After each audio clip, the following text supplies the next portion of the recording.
It's been a lot of 2-0s here for the side of the likes of Fisher College so far. We've seen Fisher Navy kind of run through everybody in that upper side bracket. Not really too many trials and tribulations in front of them. And obviously, to kind of get in those latter halves, the last two games that we've seen at Blinn College so far, we've seen them kind of struggle a little bit. Obviously, take things to a third map, have to actually contend against the likes of the same opposition that we've seen Fisher Navy beat in a 2-0 fashion. So obviously, if you're looking at just the numbers alone, you're expecting, okay, a little bit of a favoritism there. But even then, that's weeks of preparation. That's extra games we've seen Blinn play. So obviously that could be a leg up there in their favor. I really, really hope so. And of course, the maps will be a very important factor to that all. Not see Lotus and Ascent were banned out first. That to me is quite interesting. Of course, Lotus being one of those high tier maps that a lot of people are starting to play a lot more. Hey, just take it away. Go ahead, try and throw a wrench in the plans there.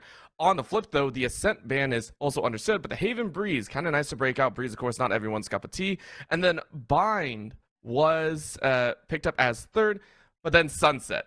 If we get a single map going the way of Blinn and, or it goes 1-1, 2-1, whatever, we are getting Sunset for a fourth. Up a little bit, kind of taking an easy cruising at 15, not really speeding things up too much of actually getting onto site, playing a little bit more slow and steady, figuring out these rotations, kind of understand the defaults to a certain degree. And then once we get to Bind, you should be hitting 60 by that point. You should quite frankly be speeding a little bit more because knowing that map, it's so fast, Sunset's going to follow suit in that same exact regard, and then to go ahead and capitalize and end things off on Split, obviously, is nothing but funnels on that map, and you really can't play things slow. So I'm going to like to see kind of how these teams just wake up a little bit, right? Kind of get the hang of things, feel themselves out, and understand, okay, how hot are we really feeling to start things off? Hot might be the call, listen, some people do like to go 0-20, some teams like to go 0-60, and right now Blinn are more than ready for it over here on the C site, taking out that entry paint, can't get a 1-for-1. Lee are going to try their best, but not looking the right way. Because of that, Jove is able to find a quick tag, but not a kill, and that's a problem. B site now open. Giovanni goes ahead and gets a little bit of a burn, very nice takeaway, and Fisher down to only 3. They get the plant on this B site, but T and the rest of the team is ready to go. Let's see what they can do. Walking forward just ever so slightly. 4 on one side, but the lurk over there on far A is going to be a little bit of difference. Lurk ready, sees a little bit of an arm, takes a quick ping, gets 2, looking for another McCann. 2Z says, thank you very much, I'll help out, down to a 2v2. I mean, it's a pistol round. You never really know what's going to quite happen in front of you, but even then, more so, Blinn College, make sure you know what's going to go on. Already closing things out, getting themselves a first run on the board. A nice little hole there for the first couple picks. But even in Fisher Navy, then, some nice bounce back. But quite frankly, knowing the damage that can be done and the kills not really following through, a first round for Blinn College is going to probably go ahead and create leeway enough to create maybe themselves a second and set up to see what could possibly be a third. Because here in the season so far, or even then, not just in terms of NECC alone, but everywhere, it feels like, quite frankly, that we can never really get that tried and true 2-1 anymore, which I love to see. Everything always feels like a little bit of a mix-up. You never know what those sheriffs can do on a purchase of the second round. You never know what those specters and bulldogs and guardians can do against a full rifle buy on a fourth round. I mean, it's always insane to see what these guys can really accomplish. And quite frankly, I'm thinking we're going to see that same exact thing here today with the caliber guys we're working with. Let's see if they can pull it off right now. I mean, Blinn got just about everything in their pocket, and you can hear it. The rest of Fisher are like, yeah, we know what we're up against. There's not much else to call. I mean, can we really do anything? Maybe. All right, now just praying for Blinn to step up just a bit too far. Lear on the top angle with the buddy. Go ahead, just trying to take out those angles, but Teague says, nah, you don't get to do that for free. Take a bit of damage on the back end, please.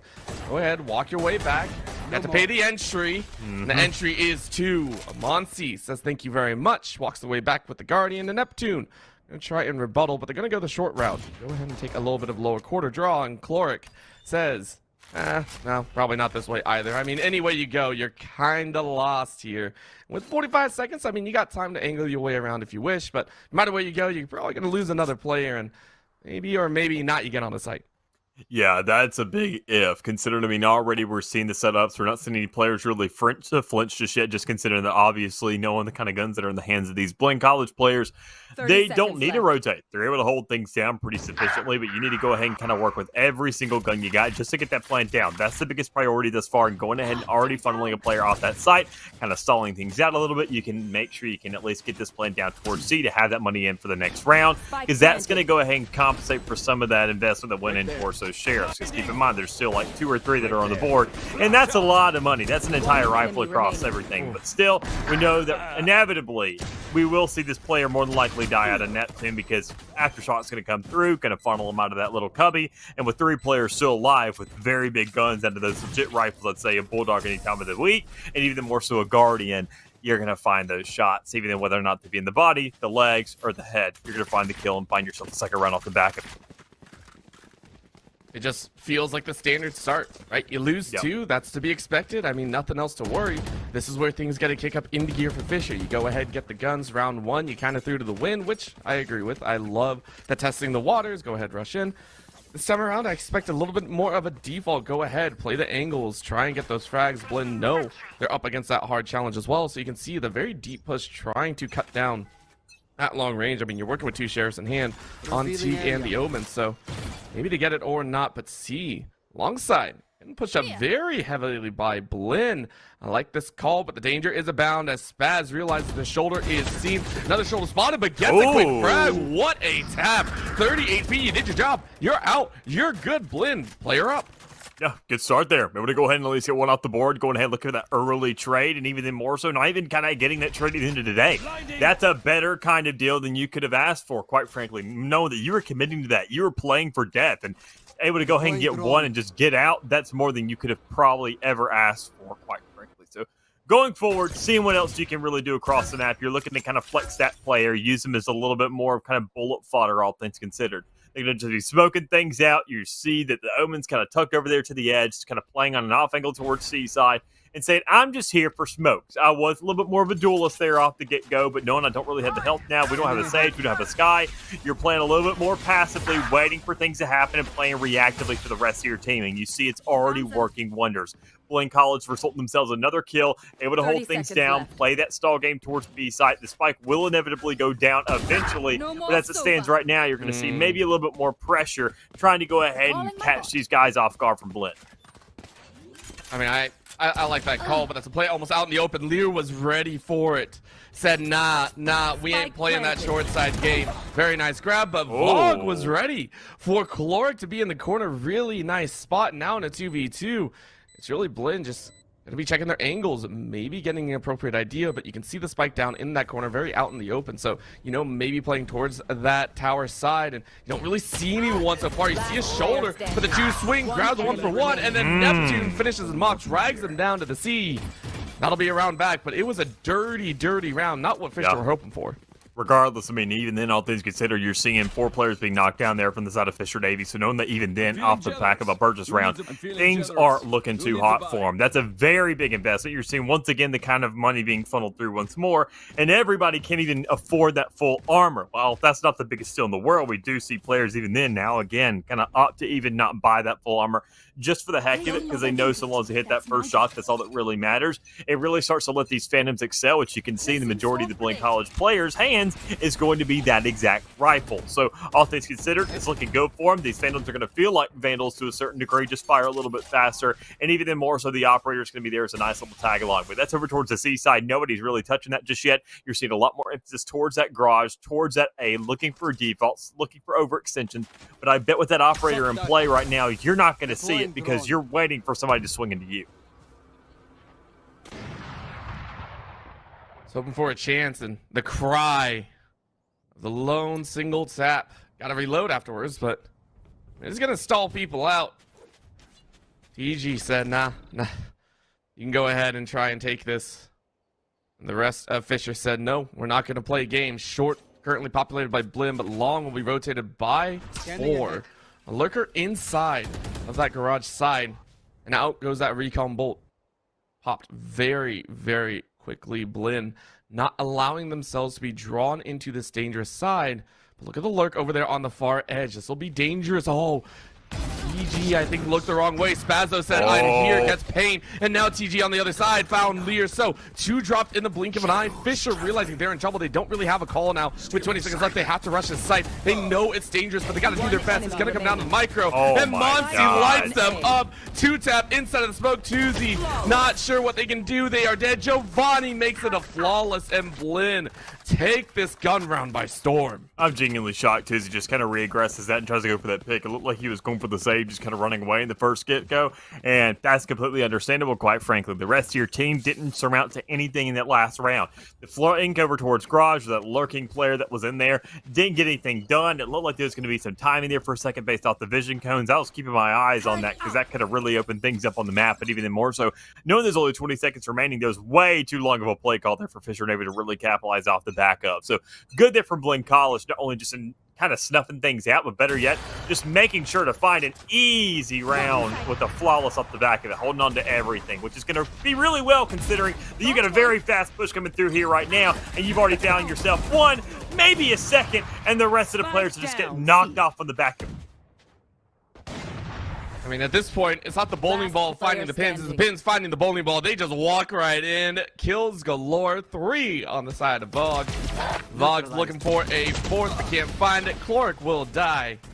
Blinn only lose 1 in a round that they were handed to win. 4-1, just really who got the kills and who gets the extra pieces. Vog now sitting at a 7 out of 9 on the old charges. And that's really what it comes down to, is looking kind of, as you mentioned, where these kills are being funneled towards, and even more so who's finding themselves getting actually warmed up. And I would like to see, obviously, Blinn College, they're hoping that T can kind of get a couple more kills here, kind of get their fair share of blood in this battle, because on the attacking side, that's going to be your catalyst. That's going to be your player. They're the ones that have to really nail those slam dunks, getting the assist from everybody else. And an operator in kind of isolated incidents on a map like this so far, you're not going to be finding much. You're only kind of really encountering these fights 33% of the time when you're needing to actually aggress early on. But speaking of aggression, you're seeing these defenders pushing up right through the middle of the map, trying to take control of that courtyard, and even then taking what seems like risky shots through walls, but still nailing a good bit of damage off the back of it. Ooh, this time, Paint actually wins out on that trade, and here's a problem, right? That immediately draws in the rest of Blinn. Hunter Siri goes out and realizes Giovanni's in the back corner. Giovanni waiting to try and wait out the shots. Does. Got clipped by 1, doesn't drop to the 2 and 3. I think that gives them enough information. I'm not sure if Fisher want to fully aggress here. They say, nope, we don't have to force it. Let's go ahead and back away. Garage Lear says, I feel someone there. Door is not blown away just yet, so Vog is safe. Down to about 40 seconds. Fisher playing this one extremely slow, saying we can't make the mistakes that we did last time. So let's wait. B side, maybe getting hit once again. Gonna slow crawl. It's gonna be a little bit of a shot on the back. No real zone, and Vog gets 1. Are you kidding me? That was a peek in, and then some. That's 2. That's 3. Almost a 4th, but not necessary. Giovanni able to back it up. Fisher make a massive mistake, and Vog collects on the debt. Huge start there from Blinn College once again. I mean, the massive fault line coming through, creating that stun, just completely alleviating the pressure that was coming towards that garage. And you found yourself a free pick off the back of it as well, because that was a player overextended and just drawing a line that they weren't quite frankly aware that existed. So holding that spike hostage towards garage, you know that nobody's really going to over-aggress anymore. Nobody's going to look to swing you. Maybe a couple picks if somebody moves around, but everybody's respecting their boundaries here and just looking to carry things on to the next. So that's going to be some big guns carried on here from at least Tuesday. That's the player you're looking out for, but that can't really be your hero player in a situation like this. Sitting at 5-1 already for Blinn College, this defense has been nearly a masterclass for them. Obviously, that third round where you see that kind of weapon deficiency, they still made sure to knock down Fisher Navy into a singular player before dropping that round. So just knowing that what they've accomplished so far, and them not only just having a singular player do it, but having it as a team effort where everybody seems like they're sharing the blood, is outstanding to watch. I mean, making it back here from the lower bracket says a lot about the team, so maybe they're just fighting with absolute blood in the waters, Paint ready to go, and this is clean up on aisle A. I mean, that was, again, Fisher, they were saving there, so we understand, but they did buy a hero rifle on the back end, so they were hoping to at least find 1 or 2. Not a single chance. Blinn are more than ready for this aggressive action out of Fisher. I mean, over and over again, we're seeing Blinn being able to just go ahead and hold down these anti-ecos, be absolutely disgusting and kind of give no real leeway. Every single one of those rounds on the ecos, I mean, typically we'd see at a league and at a level like this with the players and caliber that we're working with, that you'll see maybe 1 or 2 players kind of picked off, some situations, some spike plants at least going down. But I mean, still, it seems like Fisher and Navy are getting literally nothing. every single eco, it feels like they've only found themselves maybe 1 or 2 kills, but we've seen 3 flawlesses in this game so far, and we've only seen 7 rounds. So, I mean, that is an insane ratio here for Blinn and what they're accomplishing in this game, knowing that they're just holding things down, and they're not even really just keeping it static. They're rotating, they're adjusting it, they're showing that they are flexible, and no matter where they are, they can execute. Get out of my way! And they just put a giant mind mess inside of the head of Fisher. That snap and then the from the shadows back now give Blinn full control over that side without even knowing it. Take a look at that. They can now hard rotate, and it feels like Fisher had to force this plan. Now, whether this works in the favor or not will be something to sell, because the defender lockdown is coming down, and the rest of the squad realizes that they're kind of locked. They're going to get it destroyed, which is good. However, this entry could be dangerous. Fisher have a chance to fight back with those blades if possible, but TG saying, I'm going to go ahead, dash in, gets the jump, looks towards hell, gets the tap. Pain is able to trade it out, but maybe not too much. Neptune blinded out, can't do much. Pain throws and gets a reset. Pain with 3, ready to turn things around, but Vog was ready with a headshot. Neptune falls. The god falls. Tuzi says thank you very much, Vog, waiting for one more. Sees him on the side, has to get the gun, but with that trade, you almost dance it. Knives are gone, but the spike is already completed at this point. It's a chase around, and Paint gets 4. Second round on the board there for Fisher Navy, but still, once again, the second round they get still with the same exact result.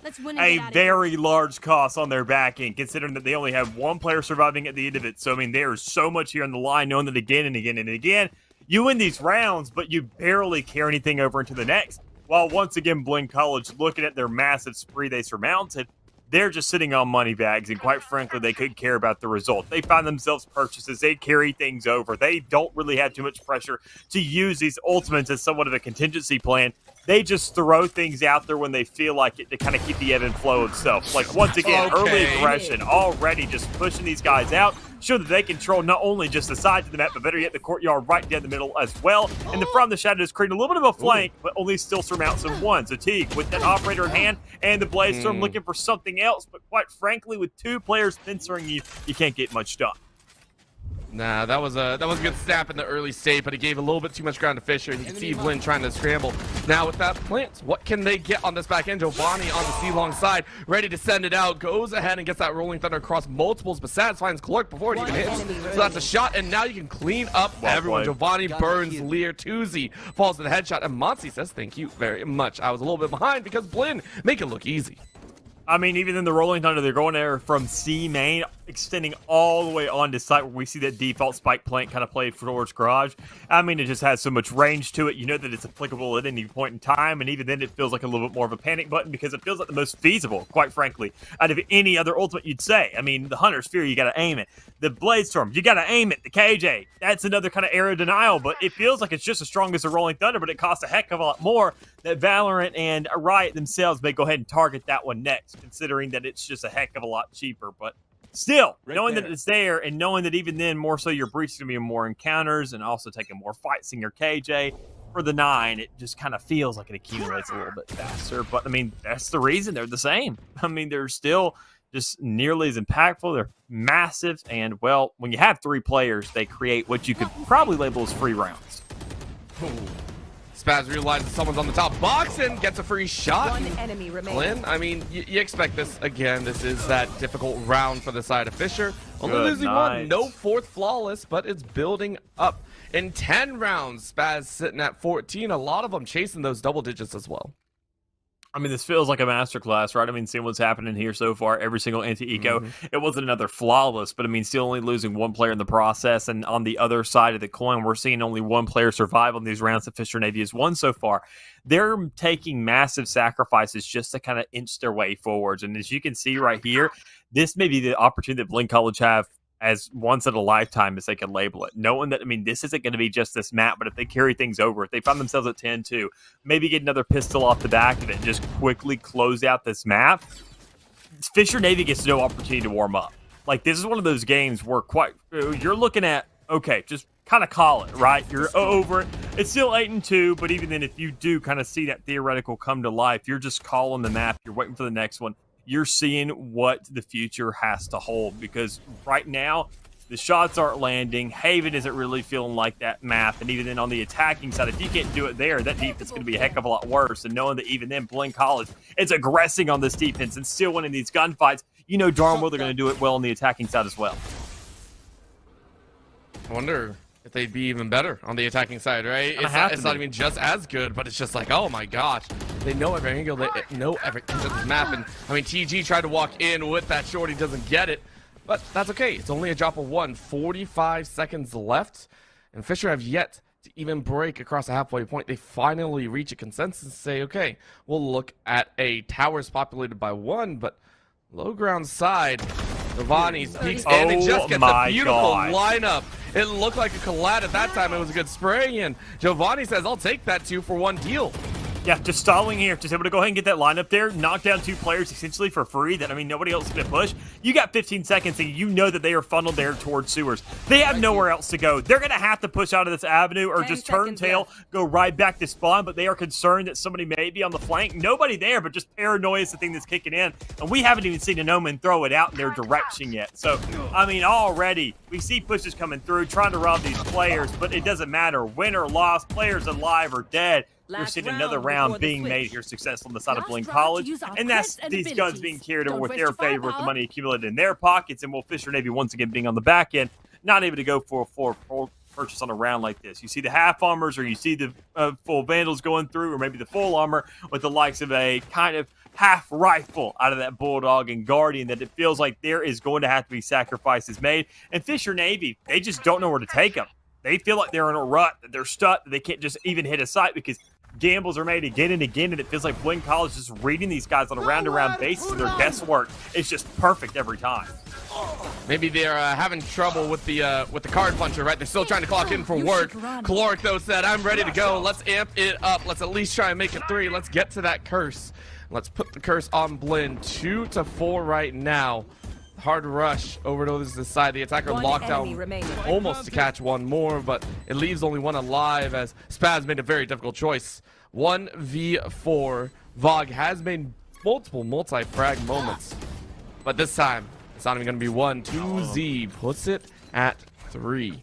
Fisher Navy going into the defensive side with a very heavy weight on them.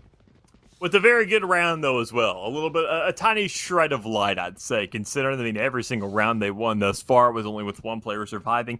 That felt like the first round that Fisher Navy won. They didn't squeak it out. They definitively won it with the way they took the site.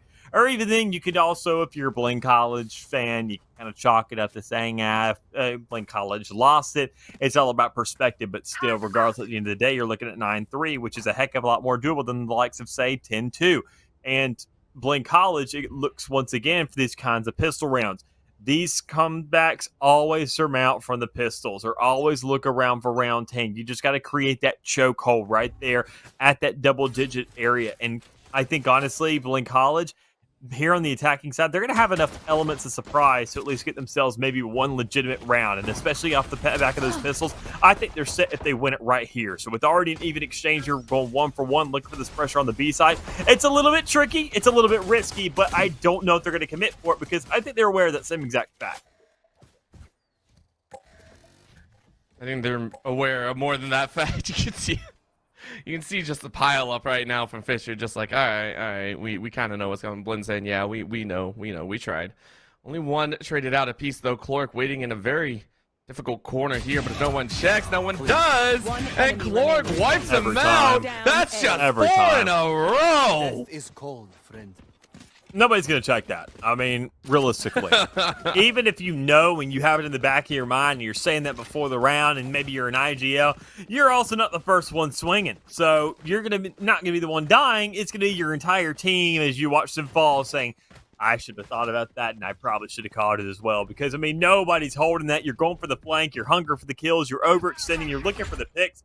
Because, well, quite frankly, you want them. But able to hold those angles will do you just as much good at the end of the day, especially there for Fisher Navy, to keep some relevancy here on the field. They finally went ahead and shut down Blinn College for making sure they don't hold down a perfect pistol record, able to kind of carry things over, say 9-3, 9-4. This is where it starts. Just got to keep it rolling, and off the back of what a purchase like this could be, if they can make it just equally as expensive as what we saw with Blinn College making Fisher Navy's 3rd round, I think that's very, very bright futures in store here for these guys.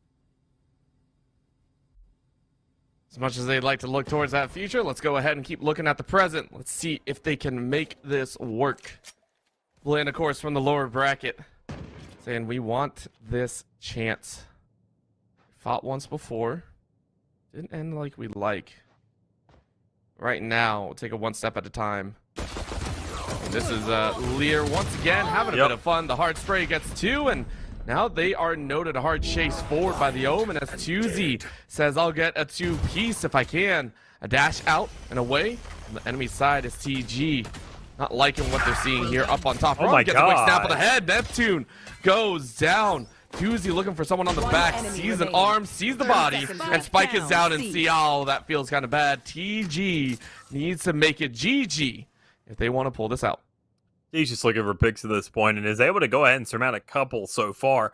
Doesn't even really want to pick up those Spectres, just wants to see if he can kind of pad those single shot headshots, and knowing that the players are kind of working around sight. You have the range for it. You have the right lineups. Problem is, you don't have the right gun to penetrate through those walls and find the same shots as the likes of a Guardian. So, looking at 5 now for Fisher Navy, holding on to the majority of those weapons in the last round. Rather than 2 Bulldogs and a Guardian, they're carrying over 2 Guardians. And honestly, you can kind of say that's about the same. Knowing that the investments that are inevitable, and knowing that even then more so the kind of potential of those guns and how they match up against the likes of Phantoms and Vandals, I think this could be pretty good for them, but it comes down to a legitimate hit that we need to see by Blinn College. Fisher Navy, keep in mind, they got down to 1 player left off the back of a round like this. At Blinn College, I'd say do even 2, 3. Anything more is the general consensus. I think they're set to at least kind of win this half, or at least hit themselves 11 before Fisher Navy hit themselves a comfortable 8.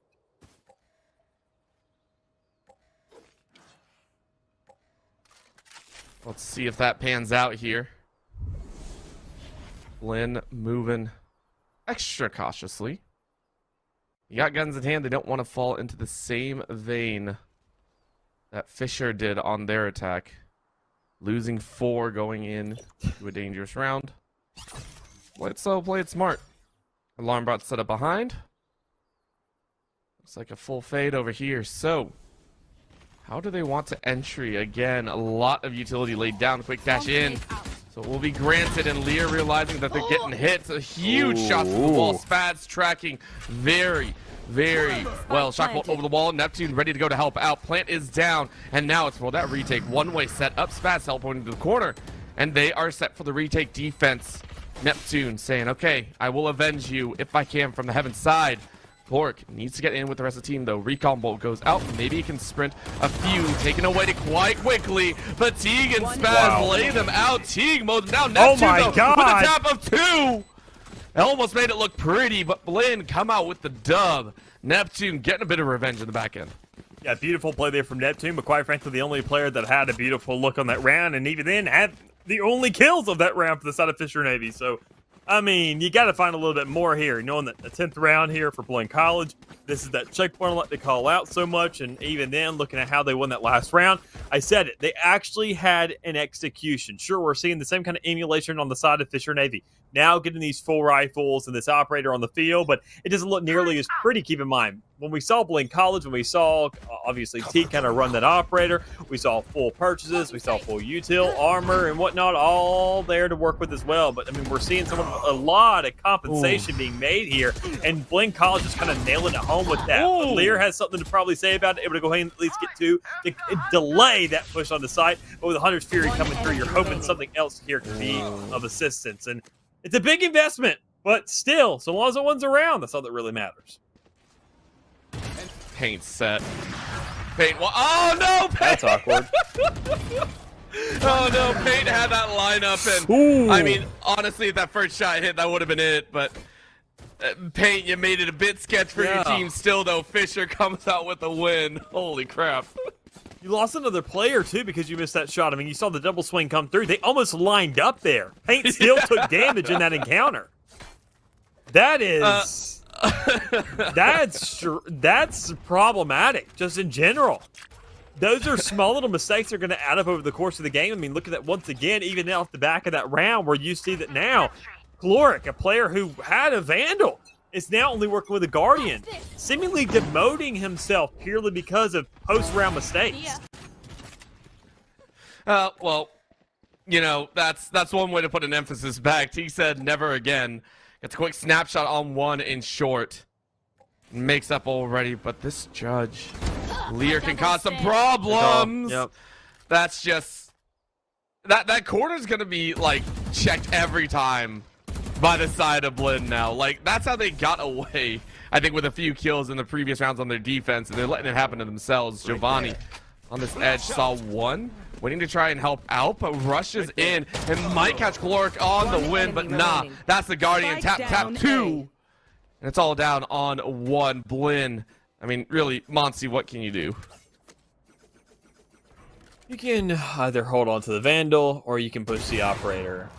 And seemingly knowing that you're kind of a counter to Paint because he always misses his first shot on you, I mean, there's a possibility of winning that fight, but he's always nailed the second. So there you go. Another one to work with there for Fisher Navy, but even then still with how many guns they held on to going into the next round, you're still going to be working with some Guardians, that Judge.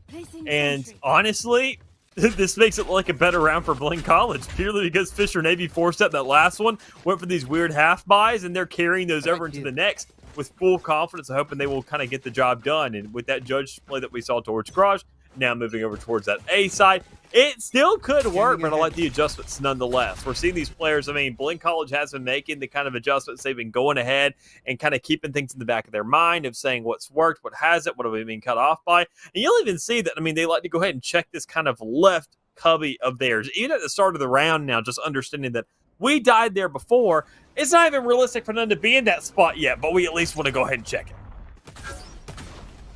Some around Lear getting checked out, and they got away with hiding spot 1, hiding spot 2 quickly decimated. So okay, let's go ahead and back away.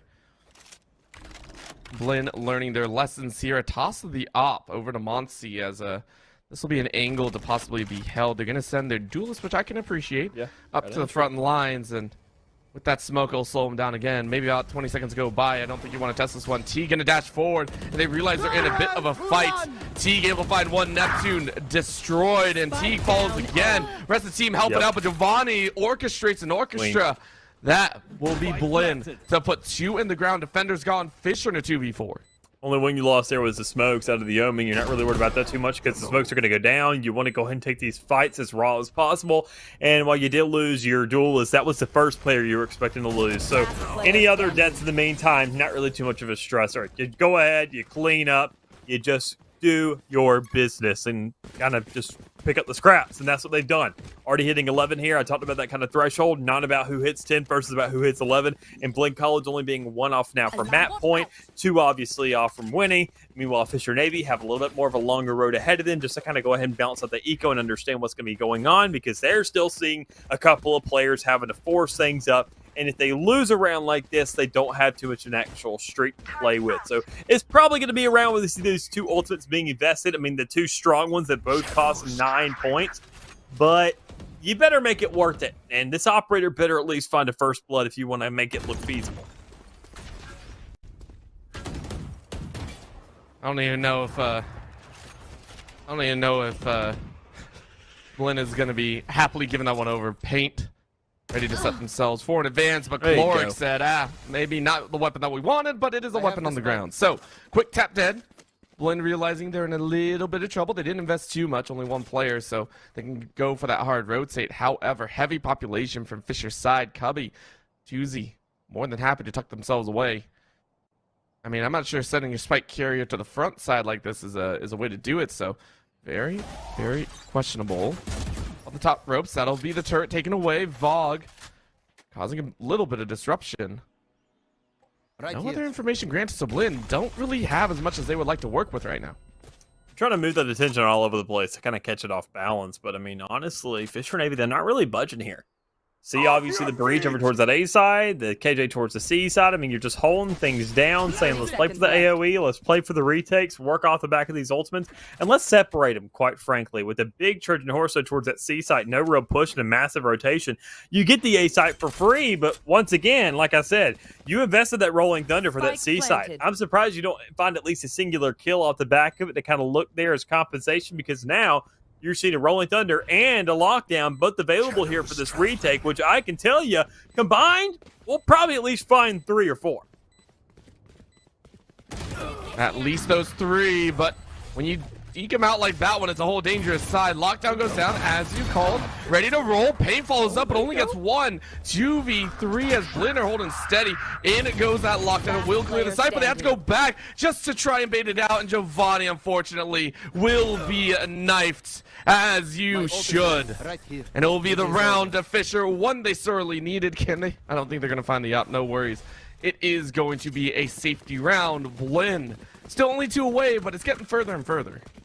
Yeah, able to go ahead and kind of close up this gap a little bit. We're seeing Fisher start to wake up. And, I mean, honestly, knowing the caliber of this team, I was expecting it sooner than later. And, well, while it did come around, it just feels a little bit late, but it's here. It's most definitely here. They are definitely showing up to play. They're definitely showing Blinn that they are not going to be snuffed out so easily after that kind of 3-9 starting margin. And knowing that with the 4 ultimates now, the full purchases, and off the back of a round like that where they didn't even have to double invest, they only did the lockdown, it was more than enough for them to work with. It's impressive to see that kind of that conservation of utility and how much success they're able to find off the back of it.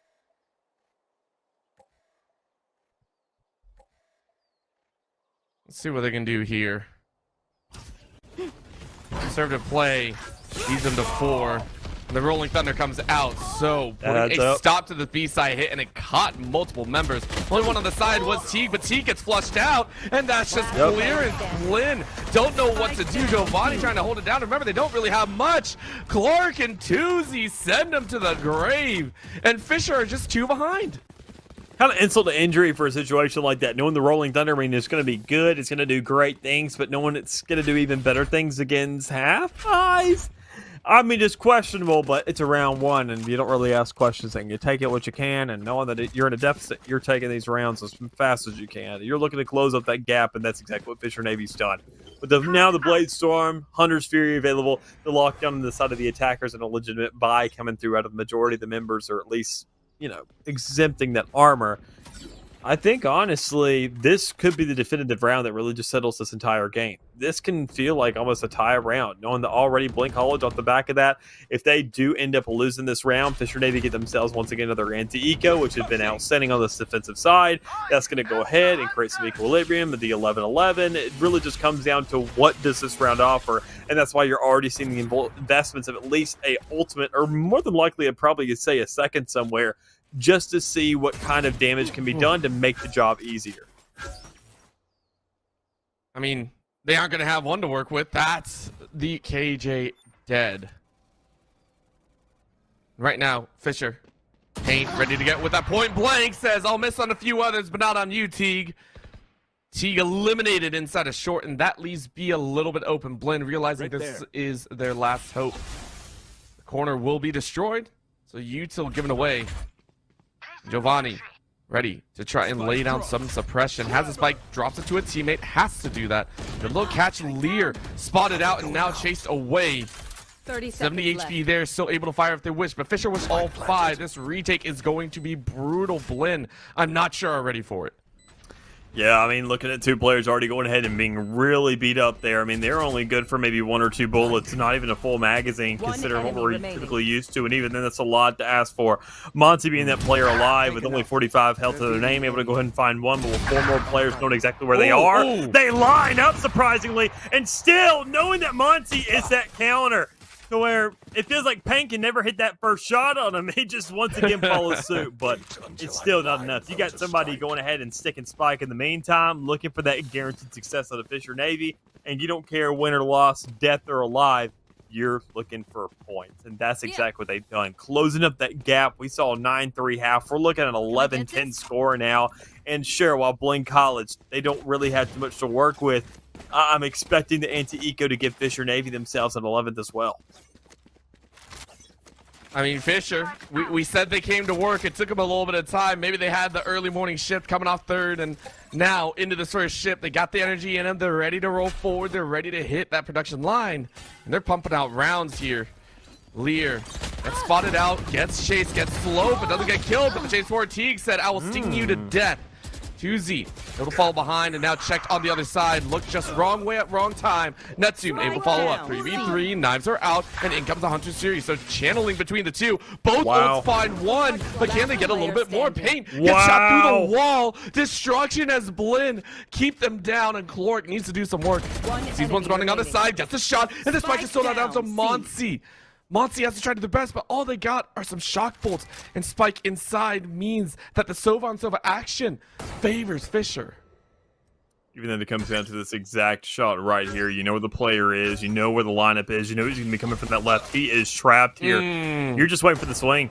You're waiting for something to come around, and you're waiting for a player to maybe overextend. And even then, knowing that Cloric has a lot more utility in the back pocket, just sit in that cubby, throw every single piece of it out, and hope that, well, maybe I can create enough of a window to get that angle and hold it. So that's the job done. That's the round one, and that's Fisher Navy creating themselves a tie game at a 9-3.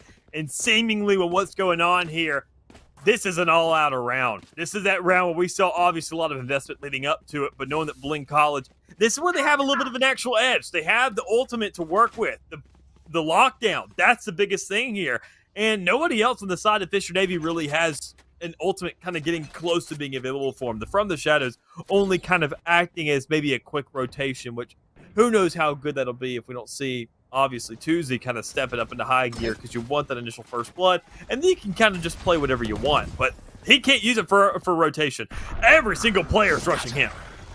Oh, this is so aggressive. This is the let's go ahead and take them down. But Tuzi was ready inside the smoke, gets one. Blinded out though, Giovanni takes that one to town. VAL able to follow up behind, and Blinn are not going out without this fight. Fisher a little bit overwhelmed as they tried to fish, but caught a shark. This is a problem as Blinn are ready to roll. Lockdown goes in, and Neptune has to make a call 50-50. That's going to be the bolt. Number one can't line him up down the line. Monsi takes Neptune's life. And this lockdown, I think, is doing way more work than they thought. No plant just yet. But now it comes through to Spike planted. Paint. Can you find it? If that smoke goes down, you see someone on the left side. You heard a little bit of run. You don't look the right way, though. You were scoped in. Hard scope is your downfall. And it's all down to Cloric. Cloric pulled out the last round of victory. If you can do it here as well, that might be a chance. But your information, your location, your ID is spotted. In the garage, they look. A little bit of an snowstorm to slow you down, but it doesn't even hurt. Cloric spots one. VOG realizing where they are and just going to try and play for time, but a quick tap to the head means that this long side is dangerous. Another blind. I don't think there's anything. I think this round is done, and Cloric is just looking for those kills. Take the guns away if you can. Tap left, tap right. Not even going to find one. Monsi finishes it off. Yeah, just closure here. Able to get one more round on the board. Monsi questionably maybe going for the op there, trying to conserve that. Not really sure what the game plan was, but that's my best assumption, knowing that obviously that Jetwood player was kind of the only differentiation inside this entire series so far. Having that operator, having a different gun than what we're really used to, and honestly knowing the kind of purchase that we're going through, you would like a man can to kind of go ahead and compensate, maybe find the first initial shot to be an easy pickup for maybe another player somewhere around the map, but that's not going to be the case here. You're working with the half armors. You're working with a judge here on the side of Blinn College. That last round sure was a win, but still, you're finding yourself with some very early losses in terms of man count. Paint's angry, I think. Paint is very angry over these last few missed shots in some moments, and I mean, that's a way to play it. Monty sends out that drone, doesn't really find anything. The knives are still out for Teague, so much info. Maybe you get some more, but I mean, info doesn't work. You trade a knife for Pain. Pain on the other side is going to trade out there. Lies T gets a reset. Pain shuts it down, and it's all down to a 3v2. Lear waiting for an opportunity, but T grabs a fresh gun, says no. Okay, no more one taps. Need to get back with the rest of the team. This is ugly. On that flyer side. Really ugly. Not too many actual legitimate, just outright battles won here by the side of Blinn College. A lot of damage done, but I mean, it doesn't really surmount anything if you don't find those kills, if you don't find that man advantage. And you've seen the early information being given over. We saw the operator shot. The Sova drone was able to go ahead and read out that Sova player on the A side. The aftershock let you know that a breach was there towards Acon. I mean, there's just a lot here that's being given to you, but not a lot of results being here as a result and as a trade-off. Last player standing. Oh, that blind was good. That blind was too clean. Vog flushed out. Teague is dead. And Mick It's happening. History is repeating itself from the upper bracket quarterfinals. Yep. Game number 1. We are headed right back to OT. Overtime. Feels almost inevitable at a point like this. I mean, considering that Blinn College, even then, they're the ones that really feel like they're losing, even though we're looking at a tie scenario. Looking at the lead they had going into the second half and how things should have panned out for them, and just losing a lead like that, I wouldn't say it's a curse anymore. It just kind of is a feels bad kind of moment, knowing that obviously you kind of fumbled things. You could have had a lot more potential in a half like that, and you only squeaked out so many. And Blinn College, their attempts on the attacking side were better. Don't get me wrong. They had a lot more players standing on the end of those rounds to carry weapons into the next compared to Fisher Navy, who it felt like every single round except that last one, they only had one player remaining. But this is where they get that chance of redemption. Fisher Navy's attack, quite frankly, I mean, there's no other way to look at it besides abysmal. And now with them kind of heating up, finding themselves a lot of kills on that second half, they know that, well, crosshair placement is looking a little bit better now. So they should be good for at least a couple more. Remember, they're awake now. They had the coffee. They're ready to roll. This first round could seal the deal. Vogue hiding out on the wings, looking at that one way. Doesn't really see any foot to float. Maybe solid on the ground. Lear notices there's a bit of information. Realizes they're marked out as well. So Monty going to work their way forward. 4 floating on the edge here of this garage side. Fisher maybe waiting, and they found him. Monty, listen, you're not up against paint. You're up against Neptune. Honestly, that's not a player that's going to miss you right off the get-go. Paint's the one who has a couple counter picks at operator. Second time's the charm. Third time's the charm. Feels like first shots aren't really his lingo, but already Fisher Navy, their first blood is something that wasn't their lingo thus far, but I mean, they found themselves at least something now. Left. And it really comes down to how well the hero play can we really get into this KJ. Able to find 1, 2, and 3! Vaughn keeping this playoff stream alive, letting the OT go in this direction. But Tuesday may have something to say about it, knowing that he's looking for a lot, looking for exchanges, but can't find a round.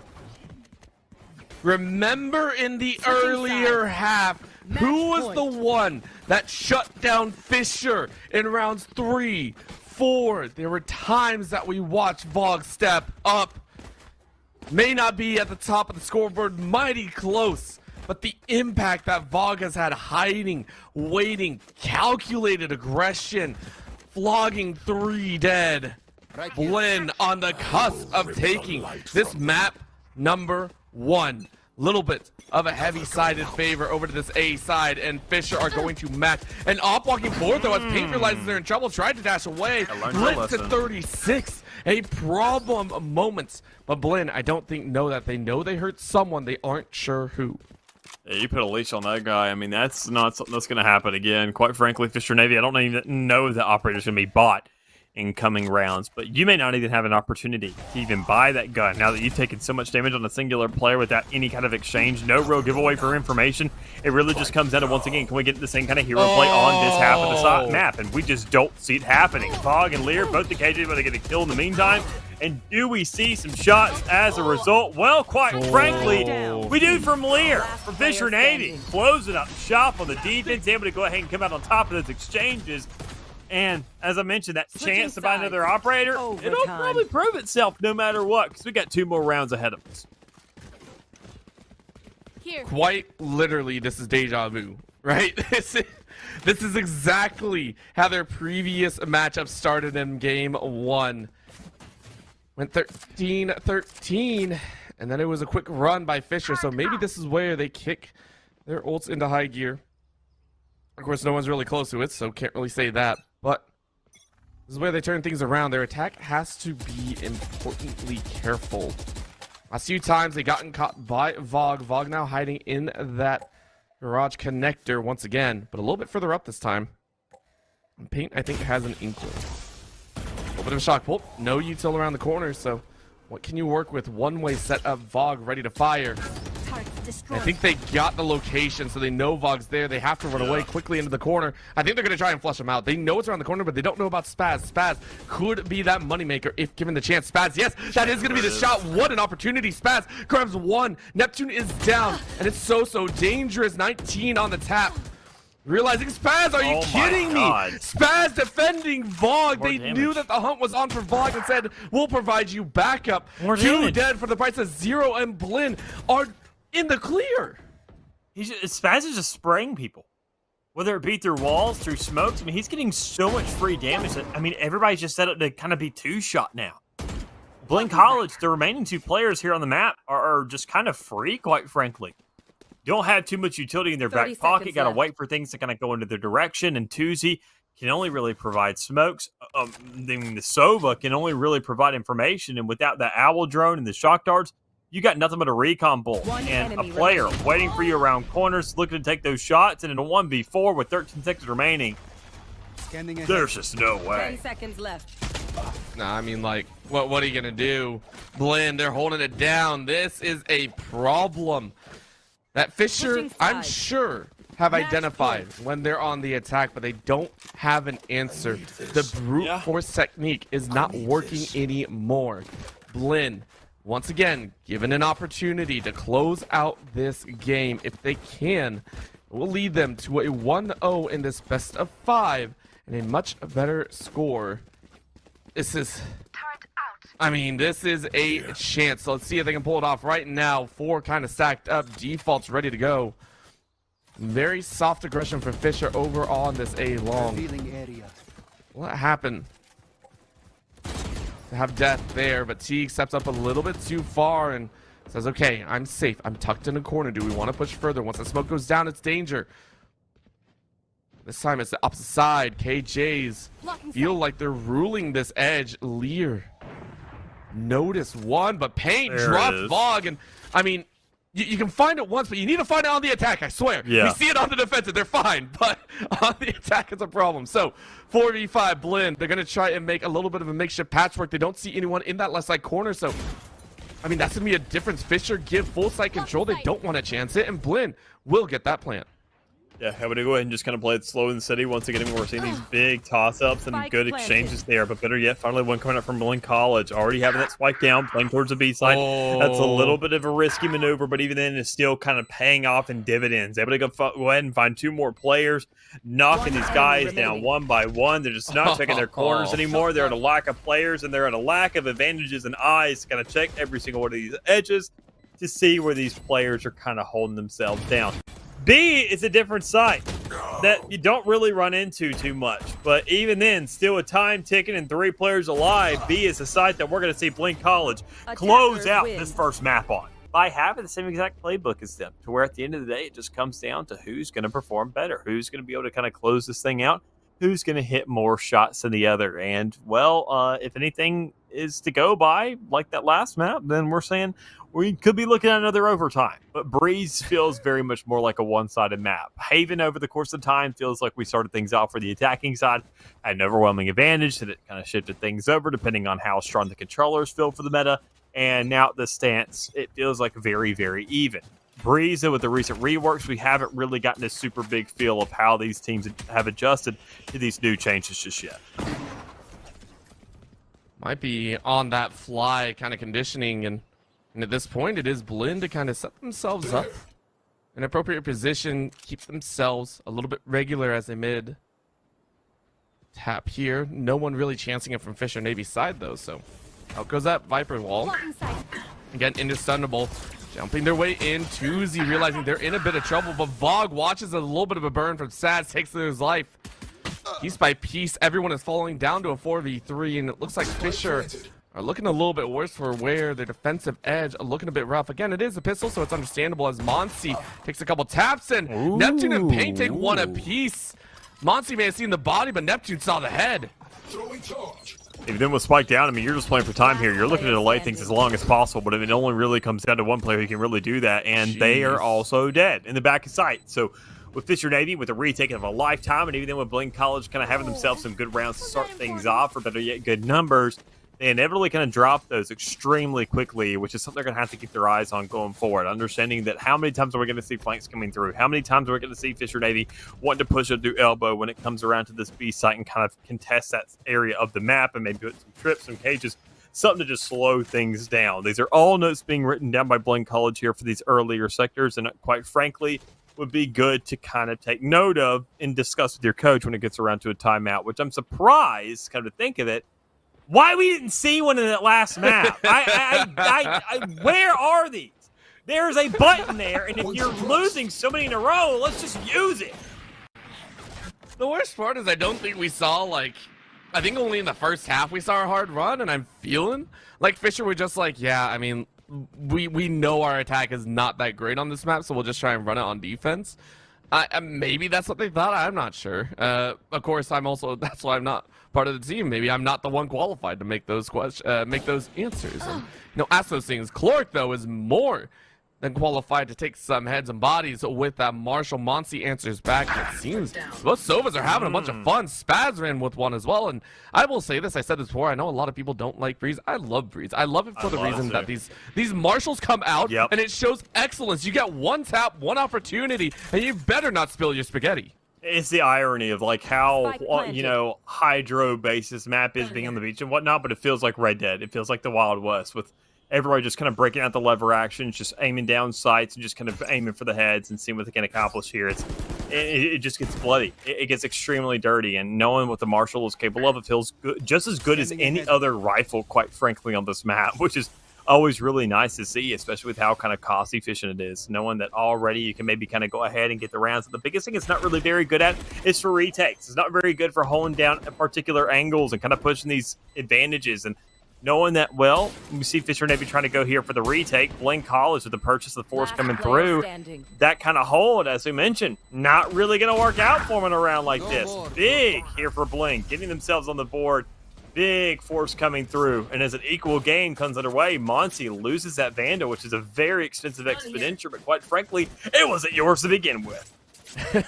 It was not, and you're granted one back. They go, look at that. You're happy. Everyone's loaded, and Fisher are a little bit frustrated, I think. That is one of those rounds that, as we said, there are some questionable moments. And, I mean, Monty just took off. And I think there is always, team play in action, especially in these games, right? You do have to have team coordination, but there are some times where players just step up.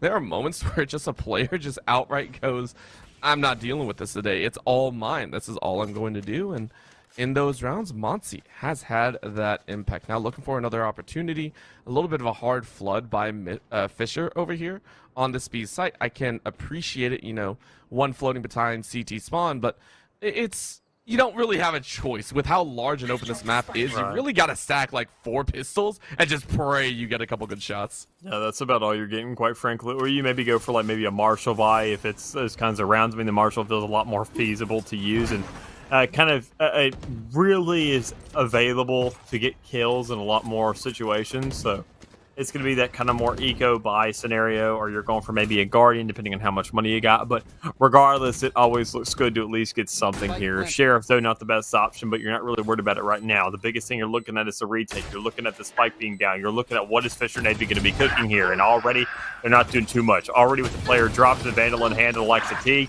and go ahead, get aggressive, push up, find these angles, get those shots. Speaking of shots, there's so many Marshalls just scattered about, just raining down fire, making it seem impossible to see me close to that spike. Too much to worry about. A little bit of a hard chase, as that's going to be paint to flush him out, but you need one more. Vog says no.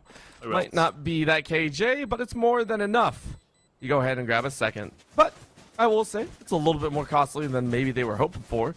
Normally it's a 2 loss, 3 loss this time, so Fisher. All right, let's get another chance in there. I think, honestly, I mean, looking at how this is playing out thus far and seeing, obviously, now 2 rounds going over the side of Blinn College, I mean, it's a good switch up for them. Obviously, 1-1. I think more times than not, I think like 90% of the time, like 1-1s go to the teams or start the momentum starts to shift in the favor of the team that obviously shut down whoever won the pistol, because it's a shift in momentum. The economy just gets into shambles. We see a thrifty come through, and then money is just kind of starting to surmount on one side purely because of that advantage they found early on, and knowing that the team that won the pistol is reverted right back to another one against maybe the likes of rifles or the couple players that didn't survive prior. But still, other things to kind of consider in a situation like this are resources. We see the Hunter's Fury obviously and handled here, but even more so, resources is manpower, and manpower is always a big thing. Comes down to first bloods, comes down to stances, comes down to where it's being allocated. And with a very sufficient push, I would say, of an actual split in the middle of the map and over towards the actual B side, it comes down to the hero plays, and especially Tuesday more specifically, to go ahead and get these lockdowns, get those players, and even also paint with a very good stall, making sure the kind of execution of the pincer doesn't Last play player around that standing. site and blindside anyone. Oh, Team Ace. just too nice. Just feels too good for the side of Fisher right there. Nice little cutoff, and now the guns are coming out to play. VOG more than enough to buy, but Fisher carrying themselves forward in a nice little manner. Again, this is their map pick. Another one to kind of think about. Make sure that they're in control with a little bit of half armor light on either side. It's a very deep push out. You can see a 1-2-2 covering all the angles. Mid is now going to be contested by them. Look at Spaz. I like this call out. Go ahead, send the wall, get ready to work. A little bit of poison as well lined up, covering on that back edge, making sure to flush him in. But Neptune says, I don't even have to worry. Your first entry is denied. I think honestly this B side isn't working out too well for the likes of Blinn College so far. That last round not too hot. Can't really find that middle presence. You know the paint's gonna be sitting there. Quite frankly, if I'm Blinn College, you knock down that player first. You get that mid control. You open up that map. You say there's a lot more avenues now. There's a lot of possibilities where we could be taking these sites. Even then we could wrap around through Nest, because you're not gonna have a double down. We haven't seen any players actually take these shots towards Nest. So what's there? Nobody, more than likely. But still, they're just trying to take it slow and steady, kind of go for these outright direct hits onto these sites. And while that works more times than not, it works more on one side than another. And let's be real, after these last two rounds so far and the way things look, B just may not be it. Or A, excuse me, just may not be it. Don't worry, I get confused as well. I've said some weird things, but Spaz and Giovanni say we're not weird. We don't worry. We know where we want to get those kills. Plant goes down on B, as you said. Blinn say thank you very much, and Fisher now have to rotate their way over all the way back from their own spawn. And I mean, Blinn sending two very, very far wide. Only one defender in sight. Gonna be quite interesting. Flash goes out, doesn't really catch anyone. Tuesday realizing one's in the back corner. Cloric now spotted. But look at this. Lineups are good. We're ready to hang tight, but Giovanni is taken out on a snap. Now that poison might be a problem. Can they get the tap? Hunter's Fury goes out. Easy, easy flush. I mean, that's going to be denied for a little bit longer. Oh but the my double! God! Muncie, what? Are you kidding me? They win the round anyways, based off the fact that Viper lives and can kind of just work it out, but lining it up is crazy. Giving that to Sova and just losing your gun simultaneously is wild. But even more so, what's wild is seeing that Blinn College, once again, I mean, they are just tripling down. They don't have a lead of a massive kind of margin by any chance, but just know that they can kind of exchange these blows and kind of hold out those punches for when it matters the most. It's looking really good for them to kind of go ahead and at least also get settled on one side of the map. Understand that, okay, while A hasn't worked well for us, we have seen success towards B on a legitimate buy round. Right, can we emulate that? Can we replicate it? Can we do it in a different degree to where it actually finds some level of success? And that's going to be the biggest thing to consider going forward, because obviously that Cypher setup is going to create stalls. It's going to result in one player every single time, but that's what your Jules is there for.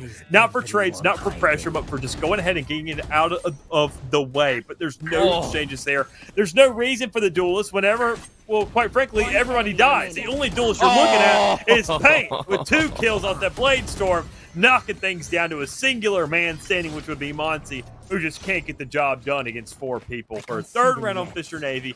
Once again, equalizing this matchup and saying, look, we're not done just yet. We're not going to let this map get out of control like that last one. Nah, and I mean, Lear with a beautiful narrow theft. I mean, that's why you play this comp, right? It's very understood. You find everyone and you give yourselves a very nice gun advantage. Fisher Navy, though, they don't just want to keep it net neutral. This is their map pick. They want to take control. They don't want to go to an OT like they did in game number 1. See what they can do. T with the far range scope in, doesn't find Lear's life. Does camera look? Doesn't really spot anyone.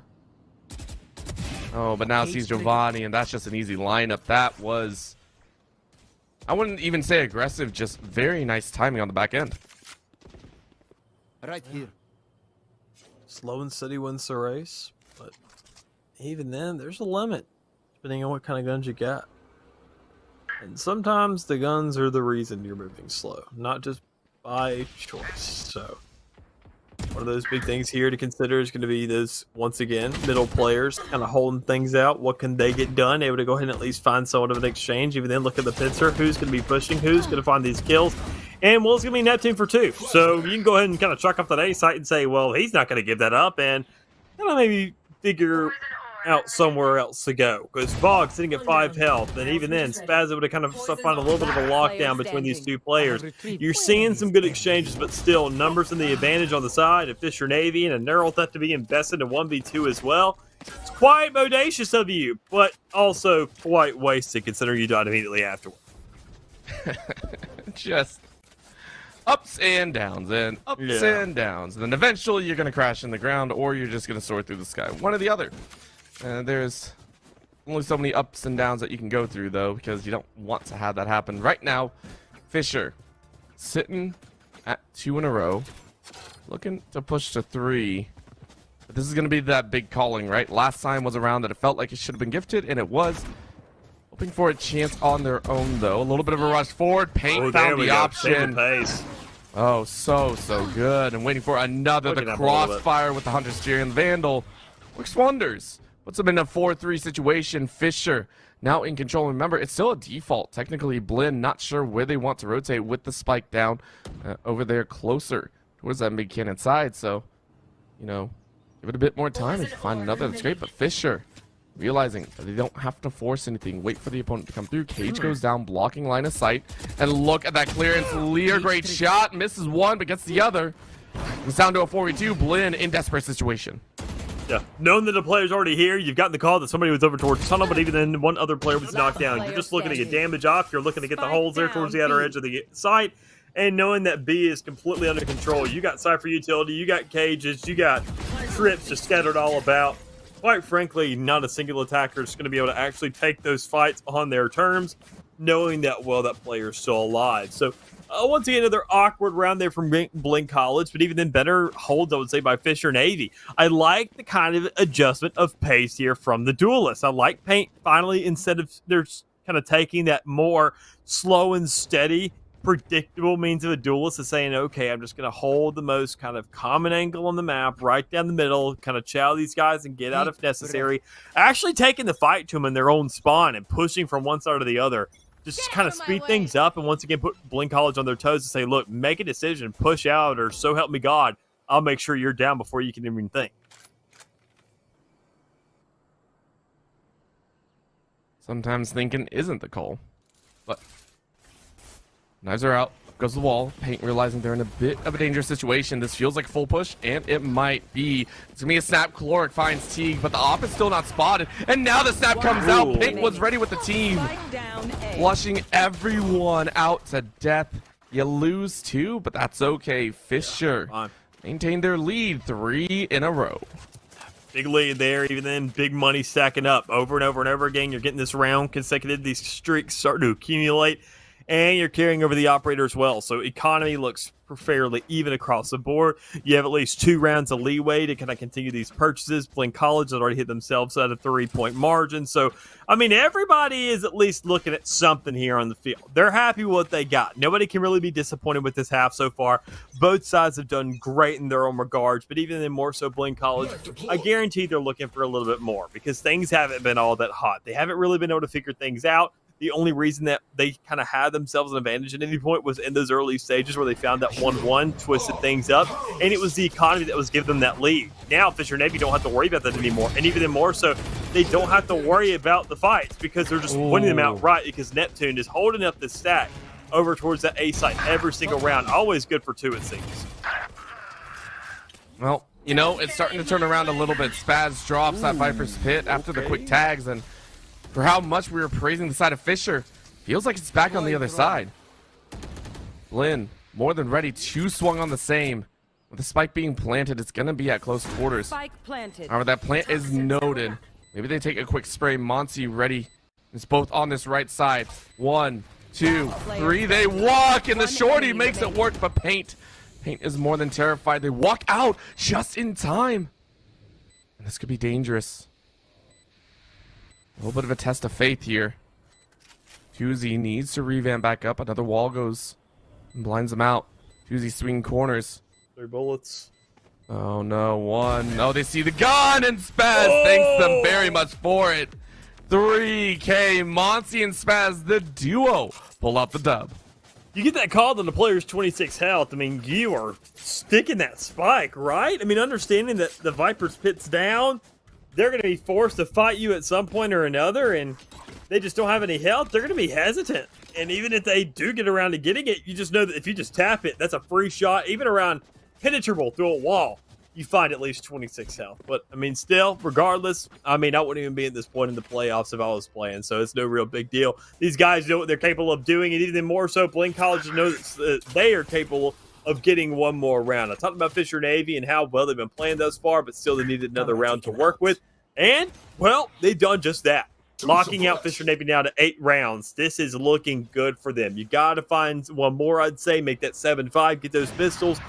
But as we said earlier, the economy, Fisher Navy, you're not going to get a free round of this half, quite frankly. Seeing the economy and how it's kind of panned out for them so far and the amount of guns they've held on in their successful rounds, they're going to be carrying these things up until, well, the end of the half. The conclusion will all come together with nothing but rifles facing each other. But as it seems right now, all the rifles are favoring the side of Navy once more.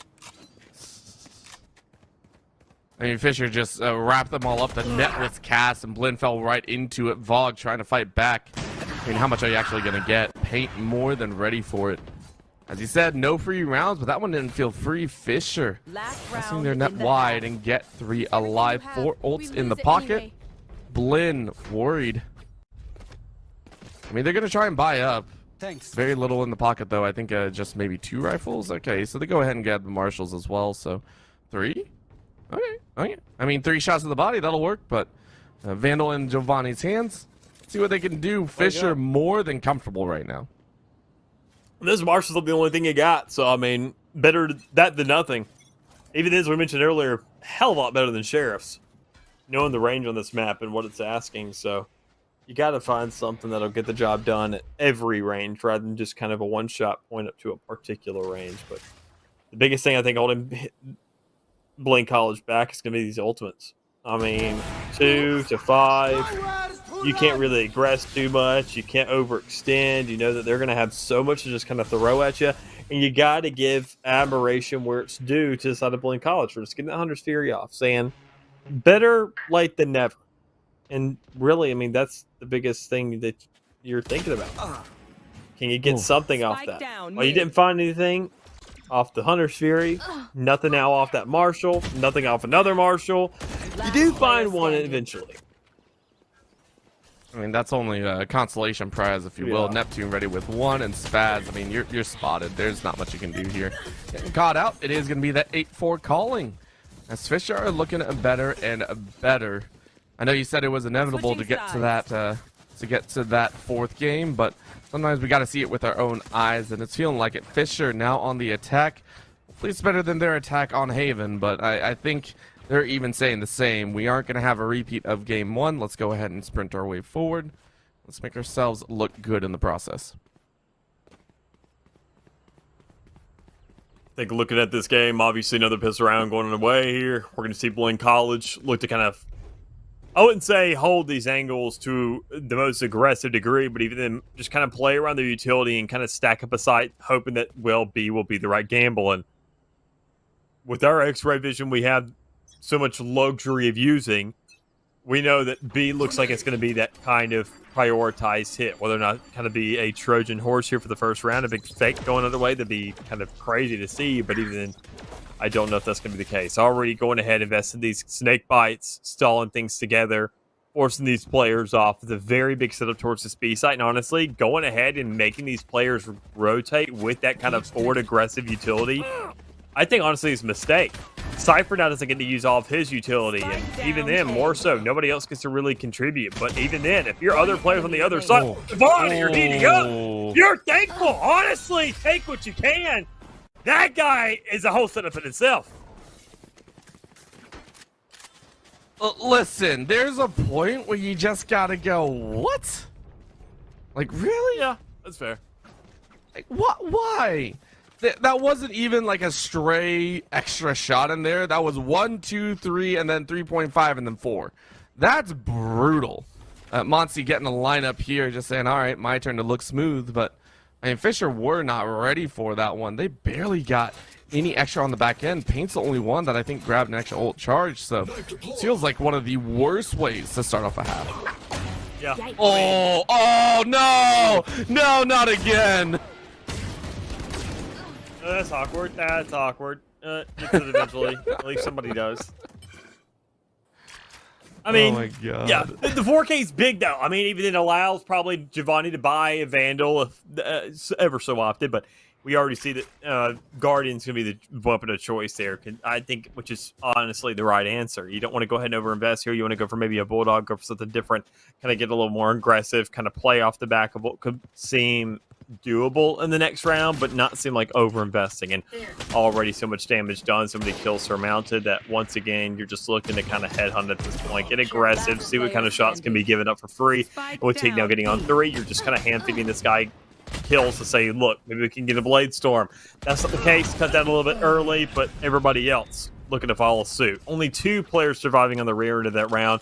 A little bit awkward to say the least, but hey, you want it, and that's all that really matters because you're in a deficit, and rounds means chance.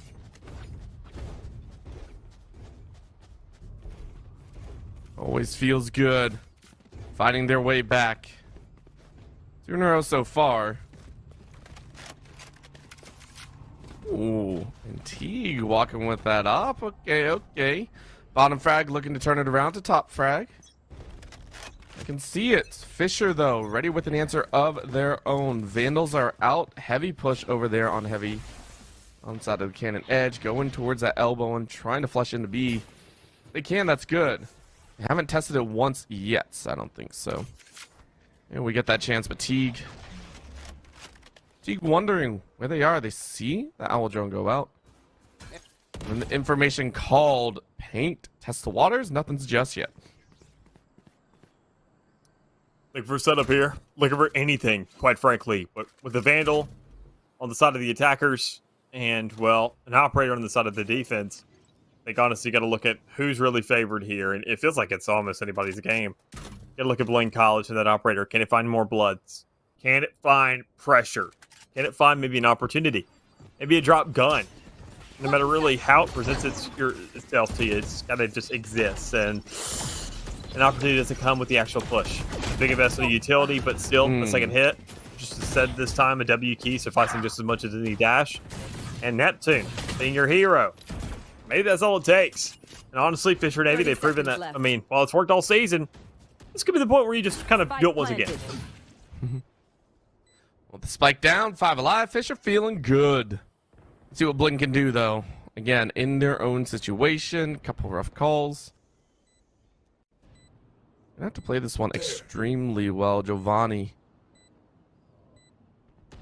Finding a point of their own, but that is looking like they are gonna save one. Just send a Spaz in to have been fun. Wait for those exit frags, which I can't agree with. Maybe. Round given over to Fisher's side. It's gonna be happy to do so. 9-6. 1 enemy remaining. Blinn feeling the pain. Oh, There it is. okay, yeah. Quick tap by Chloric, and only one alive. Well done, Fisher. Keep everyone alive. Slow and steady. Keep crawling up that ladder. Keep on kind of we know round the by drill. round by Stick to your round. See how goals much and we'll closer you can crush get to kind of closing out this game.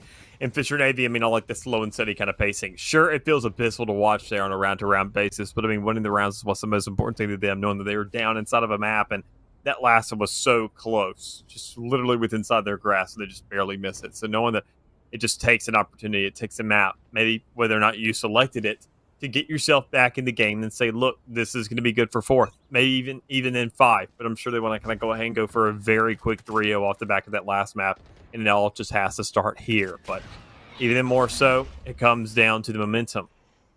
Does that start here? How do these kills start to pan out? Where are your players finding these opportunities? Who's starting to light up the kill feed? Who's starting to look like they're on fire? And, well, I still feel like that's just kind of everybody. I don't feel like anybody's had any particular plays. I mean, sure, Vogs had their opportunities here and there, but even then, I mean, your duelists, you're looking at them because they have the operator, obviously, but even then more so, I think, honestly, Neptune has been that player to really step up in this map and say, look, in the initiator role, we've needed them to kind of do something here, be that all-encompassing guy that can do it all, and, well, they're looking to get closer and closer what looks like every single round to being that person.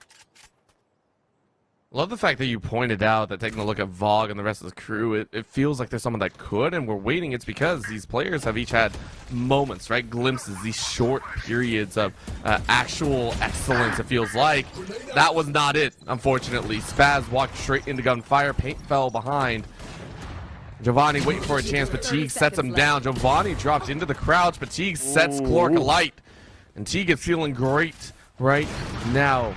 As you said, though, we need consistency. And right now, there is not that piece. Teague will now fall. Monsi follows behind and gets Tuzi.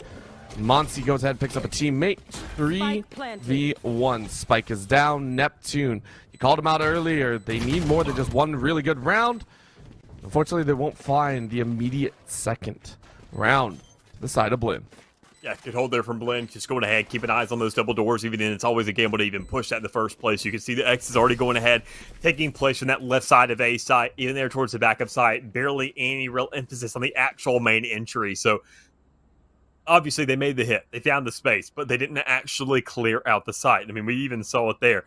Holding that operator on the outside of the map. Teague just finding shot after shot after shot, keeping that pressure down, and knowing that, well, no matter what avenue you start to take this A site from, that's the power of the operator on a map like this. It's going to have a long lineup. It's going to have some ranges, and better yet, it's going to have wide open views of people's faces to take easy shots. But the next round is what we're looking at. We're seeing 7-9 now on the scoreboard. Blinn College on a little bit of a come up on this path, now being 3-1 in terms of ratio, and that's going to be this, even in a better ratio of what we saw in that first half. So if they can kind of replicate this, we may see them hitting that 10-round margin first, or better yet 13, because, well, that's all that matters. But now, sitting at it, Fisher Navy with an old command coming out, they're looking to go ahead and create a little bit of a stall because, well, they want that A site. They know they can push things up. They know they can get that space.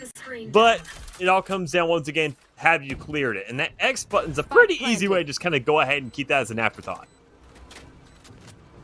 Just, yeah, this is what I want to do. Owl drone taken away. Giovanni waiting off on the wings. Sees one on the edge of pyramid. This is a 5v5 that we haven't seen in quite some time. A little bit of poison. Blinds go out. Giovanni completely unsure of vulnerable. Lear and Neptune, though, fire away. Giovanni able to find one, but they lost 3 in the process. Clork and Pain light them up, and Vogue is the last one to hold. I mean, you're trying, but you're getting jumped on. You're not sure exactly where. The taps do not work. Neptune keeps them low, and as you said, Mick, 10 to the side of Fisher. I always say, man, it's not about who hits 10 first, it's about who hits 11. But Fisher Navy, with the kind of flow that they've been having, and even more so looking at the economy on the side of Blinn College and around like this, there's not really much they can do. We could see that Blade Storm have a massive hero moment and just kind of be the spotlight and that kind of opportunity, that cape we see being put on Blinn College's back. But I'm just not quite sure if that's really it. Neural Theft, Hunter's Fury available. A lot of denial here from the side of Fisher Navy. They're going to be looking for these early picks, at least by one player, or looking for aggression, whether or not that's what it takes to get those first picks, just to look to see if those ultimates can be some equilibrium and really just nail this thing home. But slow and steady is the start. Blinn College doesn't really have much to work with. They want to see if anybody overextends, as I mentioned earlier, but they want to see not only if overextension is there, but see if, well, it's just mistakes. See if it's a bad push. Maybe a singular player getting caught out. Something is bound to happen, and they just want to make sure to sniff it out. Spaz is waiting, not going to find it. Neptune clears out one, and because of that, that's an immediate answer. Hey, A site should be open. They played way too far up. Neural Theft going to give him information, and the read. Giovanni, though, before getting found out, says, I'll take one with me. Paint, realizing they got to dry up first. Make themselves look pretty.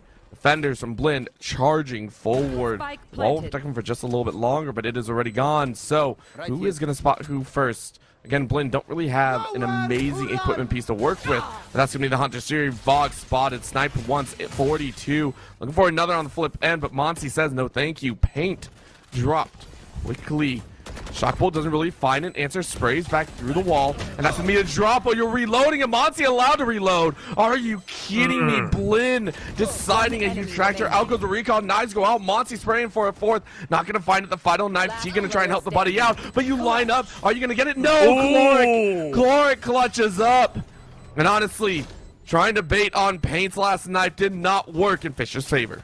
I mean, that's what it really comes down to. You got to look at what these guys are doing. And even then, when you see that spike, you just got to play off that timer. That's the kind of leverage that Fisher Navy will have in this half. We've seen them pushing up with the spike. We've seen them looking for that area. We've seen them looking for the clearance. And quite frankly, they've been very successful in getting that spike down. But it's been the holds. It's been the retake stallings that just kind of been a little bit kind of questionable on their side so far.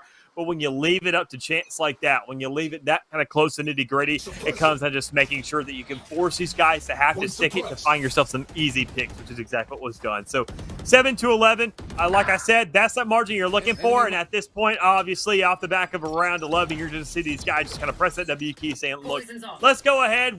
Shores are within the eye's view. Let's just make sure to get ourselves home. Cage triggered. I mean, if they can, Giovanni able to even things up, but Paint more than happy.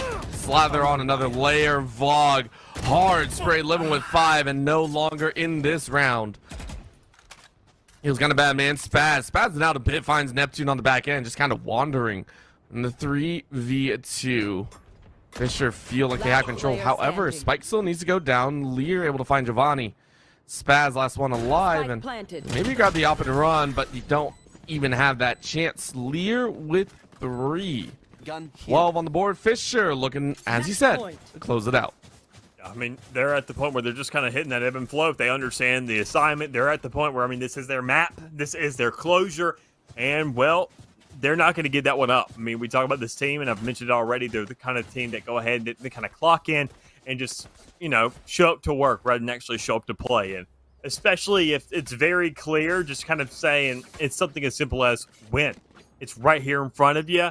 They're not going to fumble opportunities like that. Whenever it's very far away and looks like it's kind of there for the long run, it's not really within sight, and it's been a very, very rocky road, and they're just kind of exhausted by the point they get there, and their opposition is just that much determined to get over the finish line. Like that last map with the OT and the very, very large comeback that we had to see being surmounted by that school, it makes sense they didn't win it, but something like this, you just can't help but say, look, they have to at least show up eventually, and they definitely have in this map thus far.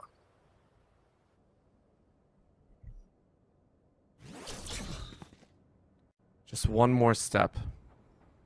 One more step, and they will take this map. They'll be quite happy about it, too. However, Blinn don't feel like they want to give it up too easily. This is by far one of the quietest starts we've had to a round in this half. Blinn are not taking any chances. Lineup set. Gonna send it over the wall. What do you see here? Multiple pieces here and dropped right on top of VOG's head. Deeply done to flush him out. Now they got to run, but VOG was ready. Only gets one, though. Nothing more inside that cage. Monty with on his fury, able to spray down. Puts it to a one-player advantage. However, Fisher were able to get behind the post. But look at the rotate. Look at the call out here. Monty finds another. Fisher may have met their match. 2v4. Flank from behind is not going to be nice. As Spaz with a single Stinger and Classic is not going to be able to do too much. Chloric, though, able to wipe out 2 in the blink of an eye. It's dangerous. Lear. Lear wants him. Monty on absolute death's door. He needs Spaz to step up. Are you going to bait? Monty looking at the shoulder and spotted, but Monty gets the kill. Ooh. And that's a 4K. Monty stepping up once again. I know you were talking about some of the other players, but Monty has been a staple here for Blinn. It's not over till it's over. Yeah, been good for kills every here and there when it comes around to the rounds, but not really too many actual hero plays until a scenario like that shows up and you're saying, while they may be close, we can't give it to them for free. And that's really what it comes down to. Just kind of looking to stretch these guys out for the long run, look to wear them out, play the entire game, play the entire series at as best you can, and just see what comes in your direction. And already around like that, a little bit of saving grace, just saying, look, we're not done just yet. Once again, I don't like bringing in personal experience too much because I can't say I play VALORANT all that much, but came back in a ranked game 6-12 today. So if I can do it, playing as a duelist when I'm an initiator in a main, hell, I think Blinn College is very much capable of doing the exact same thing. Get out of See my if they way. can bolst it up. One at a time ain't enough. You need to get a few in a row. Giovanni ready with that judge. Locking him down, sending him to court. But now you're trying to find a corner to actually work with. And the mount should be heard. Oh, look at that flank. Once again, this is something that Blinn has been doing for the last few rounds, making sure that they've been in appropriate position. Toxins going up. Slow push behind. Fisher still wondering. If they decide to rotate, it's dangerous. A minute left on the clock. You need to make a decision. Blind goes out. Multiple shots from Giovanni. He needs to reload. Fragment not going to find anything. Clark knows they're there. There's a chance to take a look behind. Teague knows they're coming. Shots go out. Misses. Oh, that was the flank that could have turned the tides. And it's not going to work. Caloric realizing that they are now locked. They are the lurk position. And they're going to haul butt with the rest of the team. Just stalling and stalling and stalling. See what they can do. Throwing at knives, nades, seconds flashes, drones.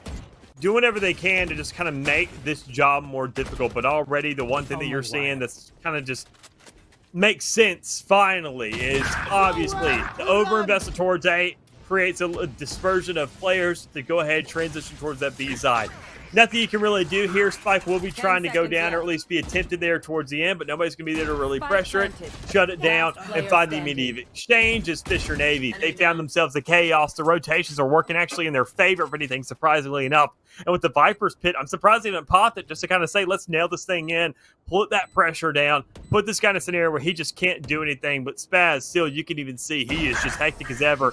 Can't clear every single angle and can't keep the map rolling. It's Fisher Navy. Equal out this entire series, going 1 for 1. I believe all these teams actually chose this whenever they were ready to go. They each team was opting to swap sides each time and stay on the defensive, which may or may not give us a little bit of understanding of what's going through their minds. Yeah, looking to kind of create themselves some relevancy early on, looking to kind of bring the pressure and be that aggressor there on the second side. And be on the attack, it feels like a luxury at this point now. You're hoping to kind of make the most of it, and that puts the ball in the court of the attacker side early on. Blinn College kind of being the ones opted to have a scenario like that and a map like this. So on the defense, you're looking to kind of just look for these pistols, maybe kind of get an extra couple of rounds, find at least maybe 3, 4. 4 or 5 is obviously optimal, but I mean, still, then moving on to the attack, you were just going ahead, pressing that W key and just shoving your gun in their face. And well, you don't get an opportunity like that early on, knowing that these players are kind of rotating, playing really slow. A flank from this raise could go ahead and create something, unless Tuesday obviously hits a lot more accurate shots towards the head. That feels good. Fisher already starting off with a good sign there. You're reloading and still get the kill. Feels pretty dang good. So, see what more they can do here. Cloric sending the spike back, realizing that this hookah side could be very dangerous. But look at this, a 4-1 push. Long be long. Be a little bit of a blind if they wish to play it. Bird goes out. No, the Trailblazer is going to work its way. Now that forces 2 into the back corner. Because of that, it is easy work. Fisher corralling Blinn into a corner. The Pirates all wrapped up. Yeah, and the explosion just getting on the side, able to go ahead and kind of keep all the players of Blinn College just completely contained within that shrapnel. Able to go ahead and find that collateral damage, cutting off these guys one by one. And even then, whether or not it be in a simultaneous effort, speaking of simultaneous, we're going to see a swing by 2 players at the same time, just going ahead, resulting in their death by Cloric, looking for 3 early on. So good lookings there. Even then, you get that player to kind of light things up, give them a Vandal, feeding those kills in the next round. You can maybe look at a Tour de Force for the 3rd, but even then, a Vandal to work with in a round like this, and then maybe a pass up on the next one. I think that could be the same exact thing they may be thinking of on the side of Fisher Navy, and that'd be a really big chance that they end up actually finding it. But regardless, though, Blinn College, not too much of a purchase. 2 sheriffs on their side, an investment nonetheless, as small as it may be, that will be seeing half armor purchases probably by those same exact 2 players in the next round as a result. But as it stands right now, hey, they can go ahead and shut things down. They can find one of these gun pickups and go absolutely crazy. There's still a lot that can happen, but it comes out of whether they can actually find the opportunity and even in the right time of day to do it, because you do not want to be lining up against these guys over there towards B-Long. I don't know. I love flirting with death. I don't know what you're talking about. I'd totally line up and possibly get my head taken off. I would love to push up in this corner, and Neptune running away realizes that maybe I don't want to do that one. Spaz gonna lock that one down on the edge, at least for the time being. And Blinn are saying, okay, we got some information. There's going to be the call to hard rotate over, and once again, it is a hookah hit. They did this last time, and this time they even have a better weapon, so why wouldn't they? Wall goes up, trying to hide Monsi inside that corner. I think they're well spotted. Instead, they push into the weaker side. They get two apiece. Hey, it's 2-1, and now the rest of Fisher realize they're in trouble. They clear out their own edge, but it's still damage to be done. 3v3. Gun still in the hands of these Fisher players. Obviously going to do a heck of a lot more damage for easy clearance of the site. But the thing is, speaking of clearance, they actually have to clear it. They're going to check every single angle. They're going to hold those mouse buttons whenever they see somebody. And that just wasn't the case for the majority of these guys so far. Already 3 players knocked down. It feels pretty easy to pick up a gun, considering there's an entire pool of them available towards B-Long. But none of those guns are going to be a Vandal or a Guardian, because you see these guys, those 2 big shooters, are going to be sectioned off towards the spike, using that as that defensive maneuverability and easy little setup. So talking about setup stuff, feels like we're set up here for maybe a 3rd round, a very big one by Fisher Navy. I talked about the tour de force that was available, whether or not that Vandal would have any kind of effect here, and honestly, only being 1 off, that's an ult point.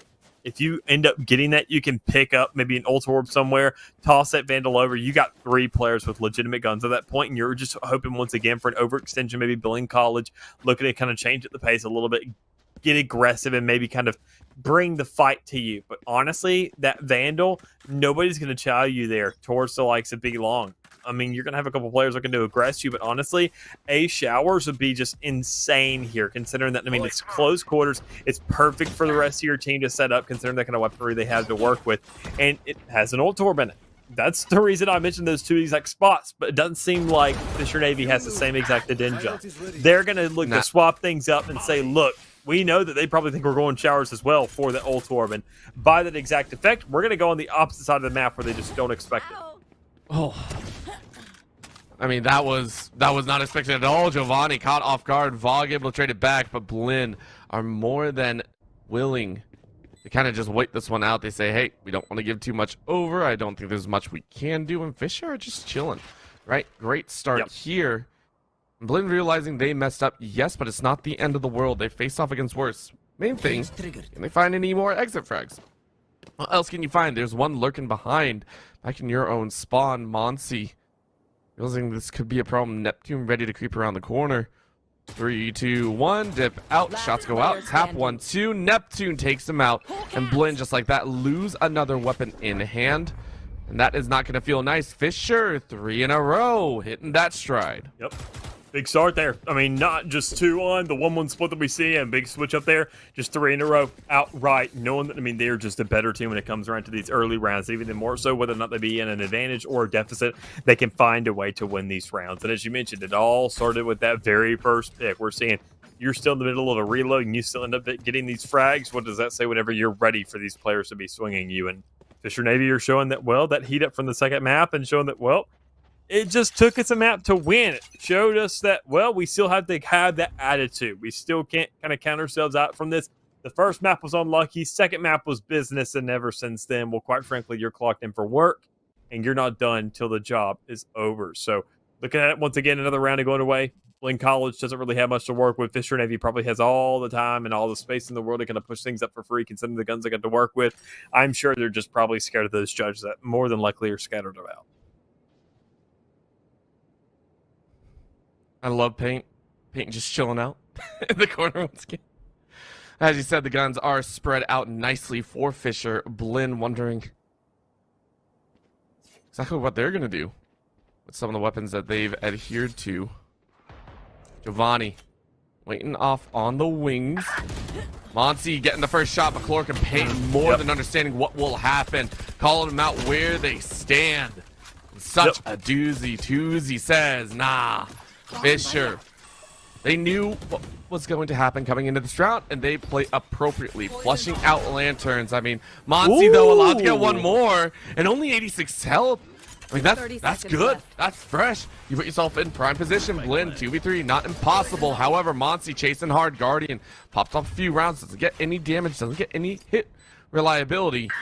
That means Lanterns is that call. Vogue ready to rush with that Phantom if you wish. Looking in that right corner. Who do you see? You get one. Looking at the arm. You don't see him in time. Lear finds the kill. This is a problem. Cloric finishes it off. It is going to be Fisher.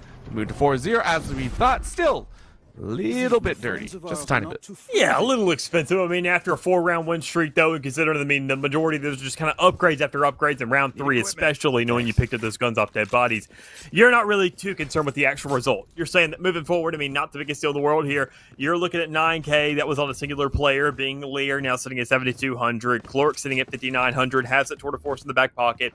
If economy starts to go astray a little bit, there's a lot of insurances here that Fisher Navy has already invested in just with this composition alone. So I think, quite frankly, they're in a good spot for the next, I'd say, at least 4 rounds at minimum. But already Blinn College are the ones that are looking for a little bit of a flip up, looking for something different, maybe a shining light on, because already this map has not gone in their direction. This is their map selection as well. And with the defensive start, well, Fisher Navy getting the optimization to start on this attacking side, they're starting to show that, well, they chose it for a reason. They want to take advantage of it, and they've done exactly that. And you've got to create a halt.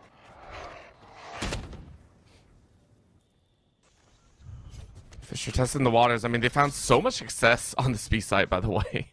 They've had immense success, and that's why Blinn actually feel very comfortable pushing out a little bit further. Like, it's a high chance they're not actually here just yet. So Neptune, sending out a little bit of information, sent the bird out, responded against that boombot.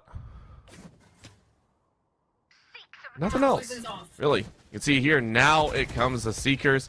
Blinn saying, all right, we found them. 2 went long, 1 went hookah.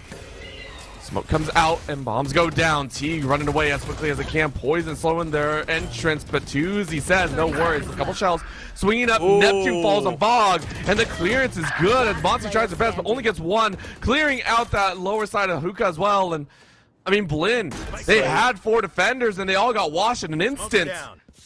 Fisher had that on lock.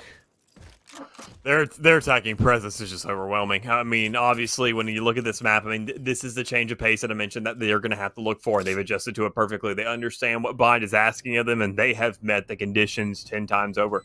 Exploding onto site, getting those kills, clearing things instantaneously, saying, look, if we were kind of struggling on Breeze and still finding success, just imagine what we can do on Bind, where the corners are just that much closer and that much quicker to clear. So knowing that they can finally pick up the pace a little bit, this is the wake-up moment we were waiting for. Whether or not it was on Blinn's side or Fisher's side, we knew it was going to come from one side or the other, and it had to occur on this map. And we've already seen them with Fisher having the leg up, saying we're the ones that got to be on the attack side first, so we're the ones who get the luxury of actually getting to do that pushing over and over and over again. So with the 5th round going ahead, being consecutive for the side of Fisher Navy, and a lot of players, 4 remaining on that last round, and Cloric being on a 10-0 spree currently. Blinn College, they have a big pair of shoes to fill if they want to kind of go ahead and kind of stop this Goliath, because quite frankly, it didn't seem like they had too many stones to work with. Nope. I mean, the shoes are not going to be filled anytime soon. I mean, you got a hero rifle on Spaz. That's about it. Everyone else on Stingers. It's not much. I wouldn't be surprised if they concede this round and just go ahead and say, we'll try the next.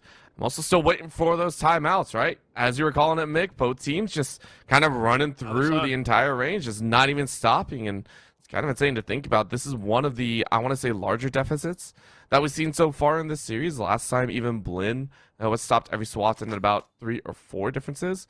If it is full 6 rounds in a row, Fisher will have extensive lead, and of course we do expect this one. A hard swing out. Giovanni was ready. Teague, though, fire back, and that's a great start. Hunting in for a bit more of an advantage. Blinn, such a nice call. It had to be that gamble, and it worked in their favor. Now Fisher routed on their own head. That's going to be a little bit of a wide swing, and Spaz was ready for it. Trades out 1 life. That's more than they could have hoped. Rest of the team now rotating over. Plant is good. Fisher need to defend.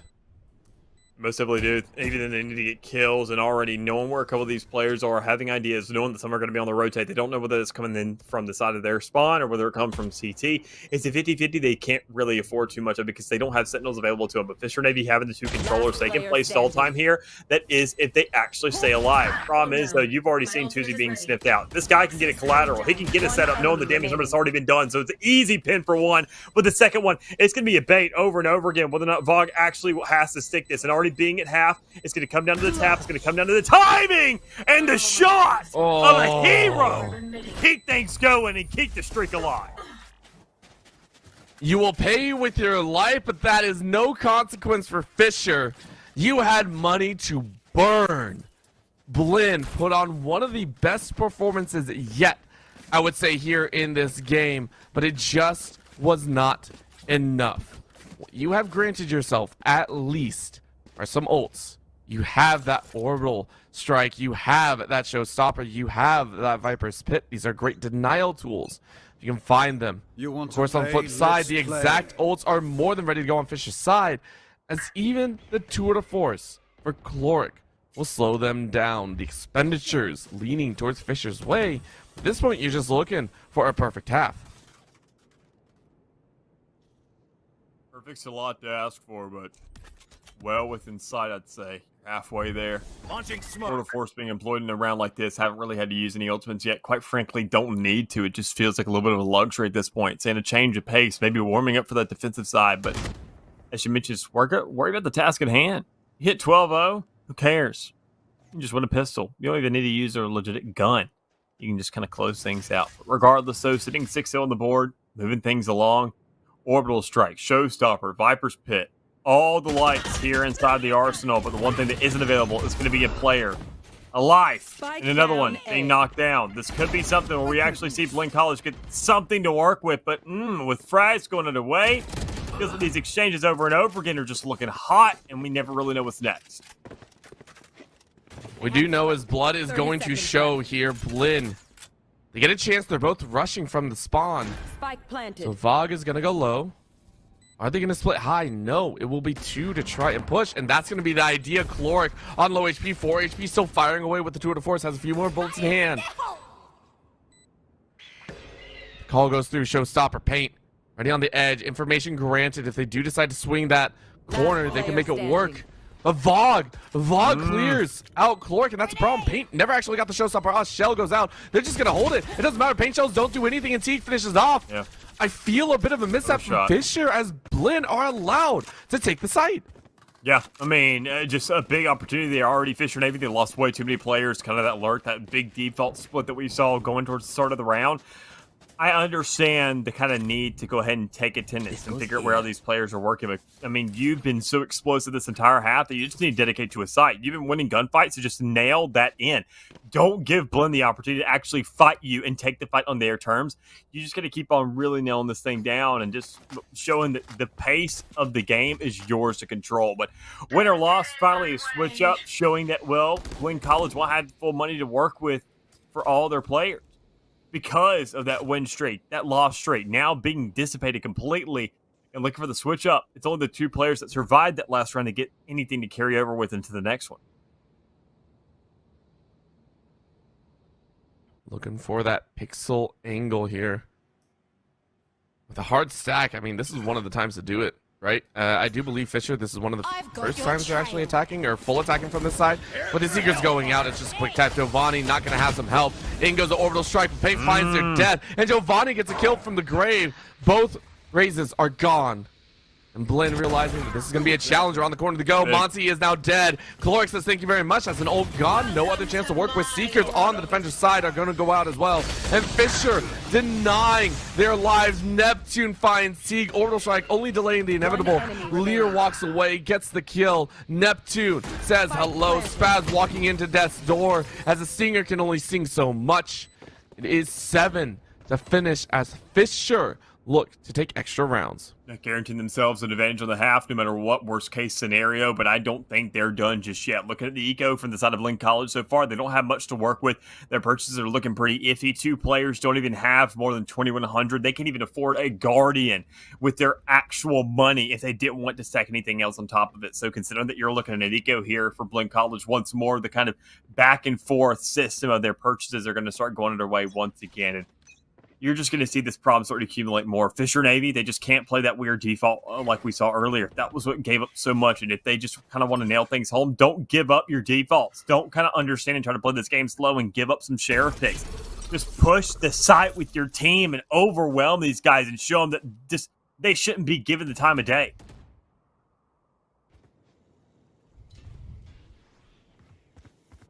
For right now, still slow and steady.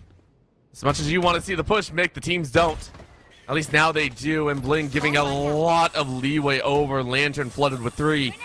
Fisher, though, going to check their corners. Paint sends a paint shell out, and that's going to find a little bit of a kill. Neptune pushes them back, and it's just clearing them out like nothing, like herding cattle, if you will. Lear grabs another onto their mirror matchup. Giovanni sends Neptune to the grave, and I mean, there's not much else, right? Blinn just looking for exit frags. Fisher feeling very much in control. Yeah. 4-1 already. Knocking players down. Giovanni, the only one with a real gun to their name in a round like this. And that's a luxury they've already bestowed to themselves that they've earned. But not a luxury they want to probably carry into the next round. Knowing that gun's going to be purchased anyways, you want to see if you can make things expensive for the other side. But I can't help but just respect Fisher for knowing that, I mean, we're not going to try this. We don't need to rip this gun out. They're probably going to kill themselves. They're going to worry about the economy and try to keep it fair with the rest of the squad, so they may die in the meantime. But still, that Vandal ends up actually staying up and carrying on into the net. Still not the best buy to work with, but still everybody else is now on par, has that same exact kind of rifling, and, well, while it may be a sacrifice of armor for some, it's still a comfortability factor for everyone, knowing that they have a legit fighting chance to get those one-shot headshots, just like we've seen Fisher Navy be so consistent with thus far.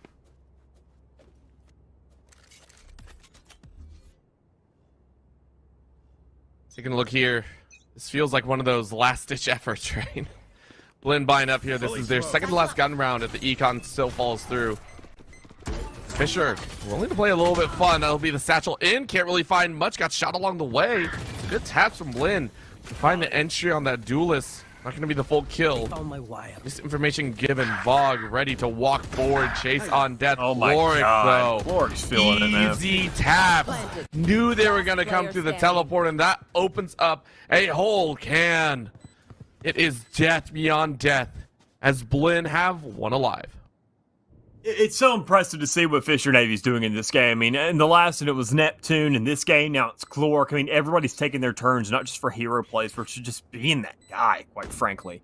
Just absolutely disgusting. Seemingly doing it all, and it's more expected out of a chamber element. But, I mean, regardless, just knowing that, I mean, you're setting this guy up to be facing 2-3 players, throwing him into the scenario, saying, you are going to die, and saying, nah, I'm just playing. I told him that just to make him think he was going to, because quite frankly, I mean, this man has seen it all at this point and just continues to be an absolute menace to anybody who matches him in a chow.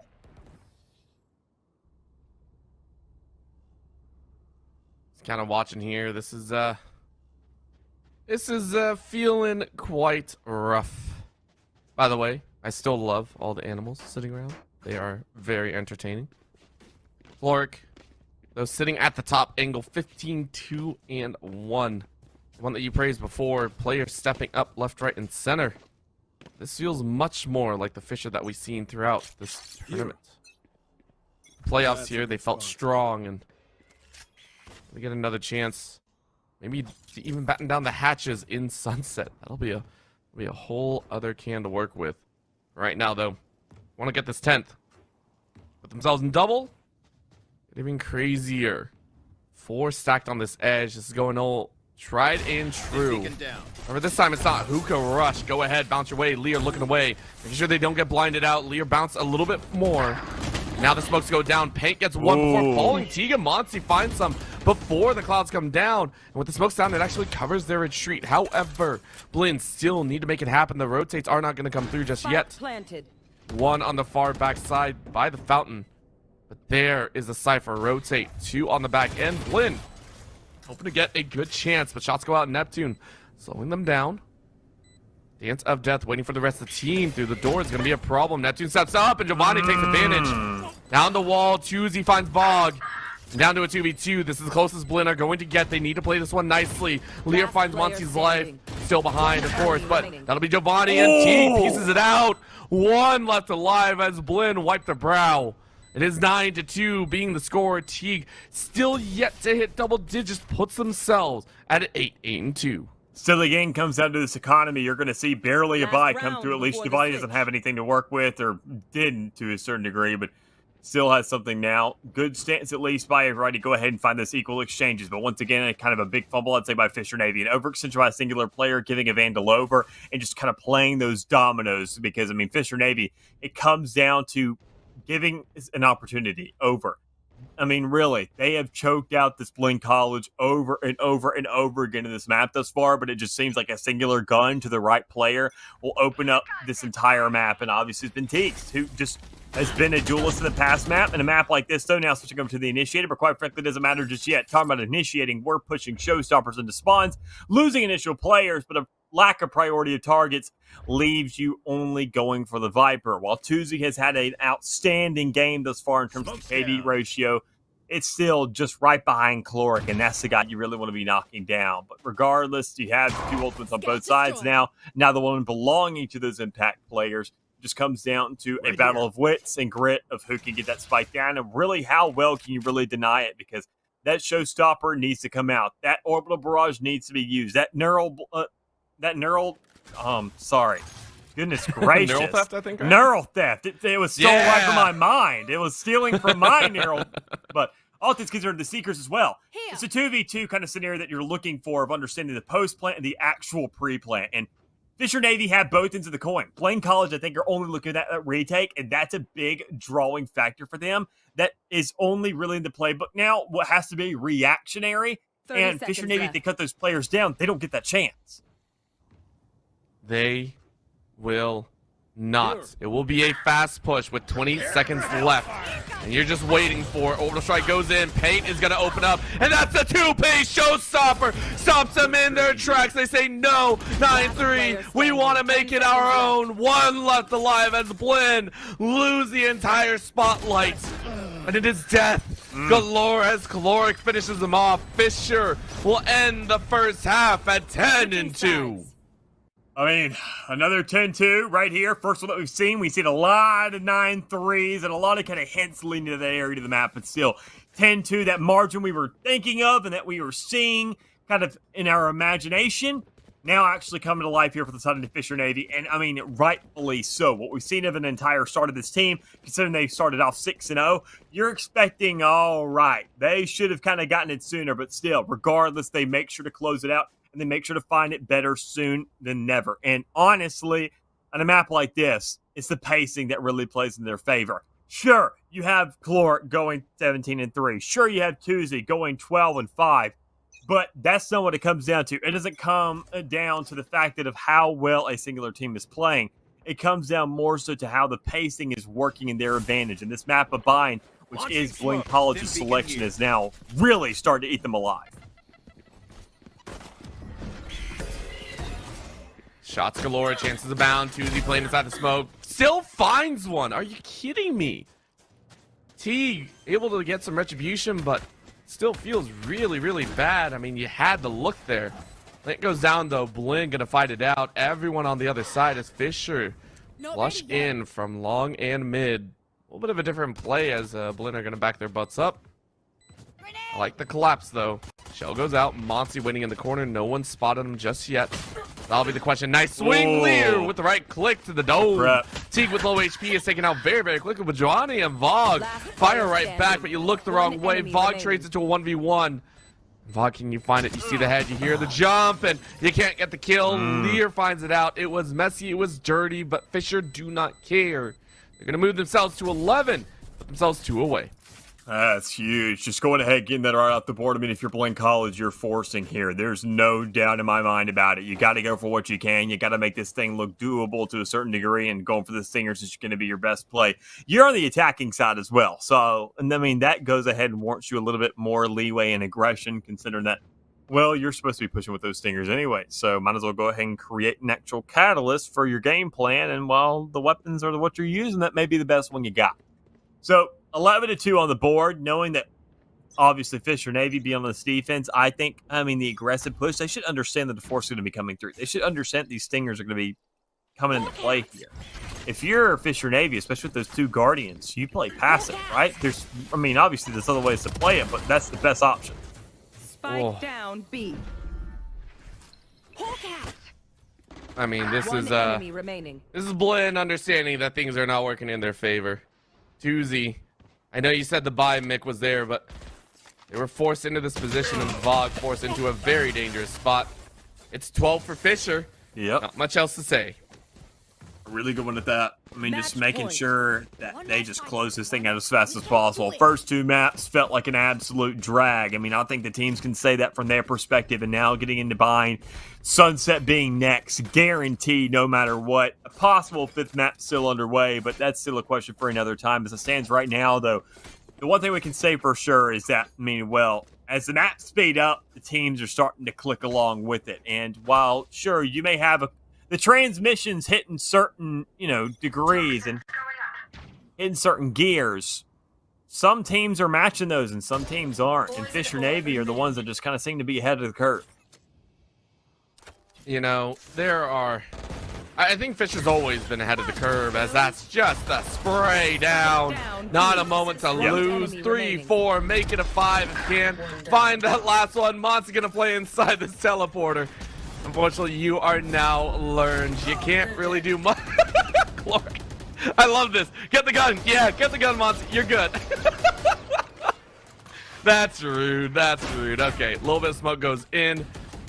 Have your way out, Monty. You got a singular kill for yourself, because that's all you're really going to have. Waiting out the last minute. Fisher, it's a done deal. Well played, well done, well collected. For Blinn, you're gonna have to fire back. You are now on your last foot, last leg. Toxin screen down. For that note, as you said, this Sunset map can get very dangerous in choke positions. The fact that Fisher have already hit, I would say 60. 30 seconds left. It's a whole difference, as that'll be the finisher. Defenders Fisher win. Navy close it out. I'm scared. I'm scared. All right, let's get this underway. Fisher Navy one map away from taking the Legends Yellow Finals. Blinn gonna try their best, to fight back. Right now, it all hinges on this opener. Blinn have a chance. Singular chance as they line themselves up. Closing in on this lobby side. VOG, of course, making sure that no one will get the sneaky grab. With that KJ setup, a little bit of a back end, not KJ, I lied, because we're looking at this B-side push. Hard rush coming in, defenders not too worried about it. Go ahead and play inside the smoke. Pink more than alive at 22 HP.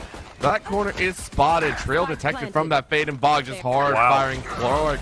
Not sure what's going on here as Blinn decides, hey, we're going to fire away. Burn, baby, burn. Giovanni finds Koozies. And then the blind from Giovanni once again. Beautifully done. Clark on the back end takes a deke.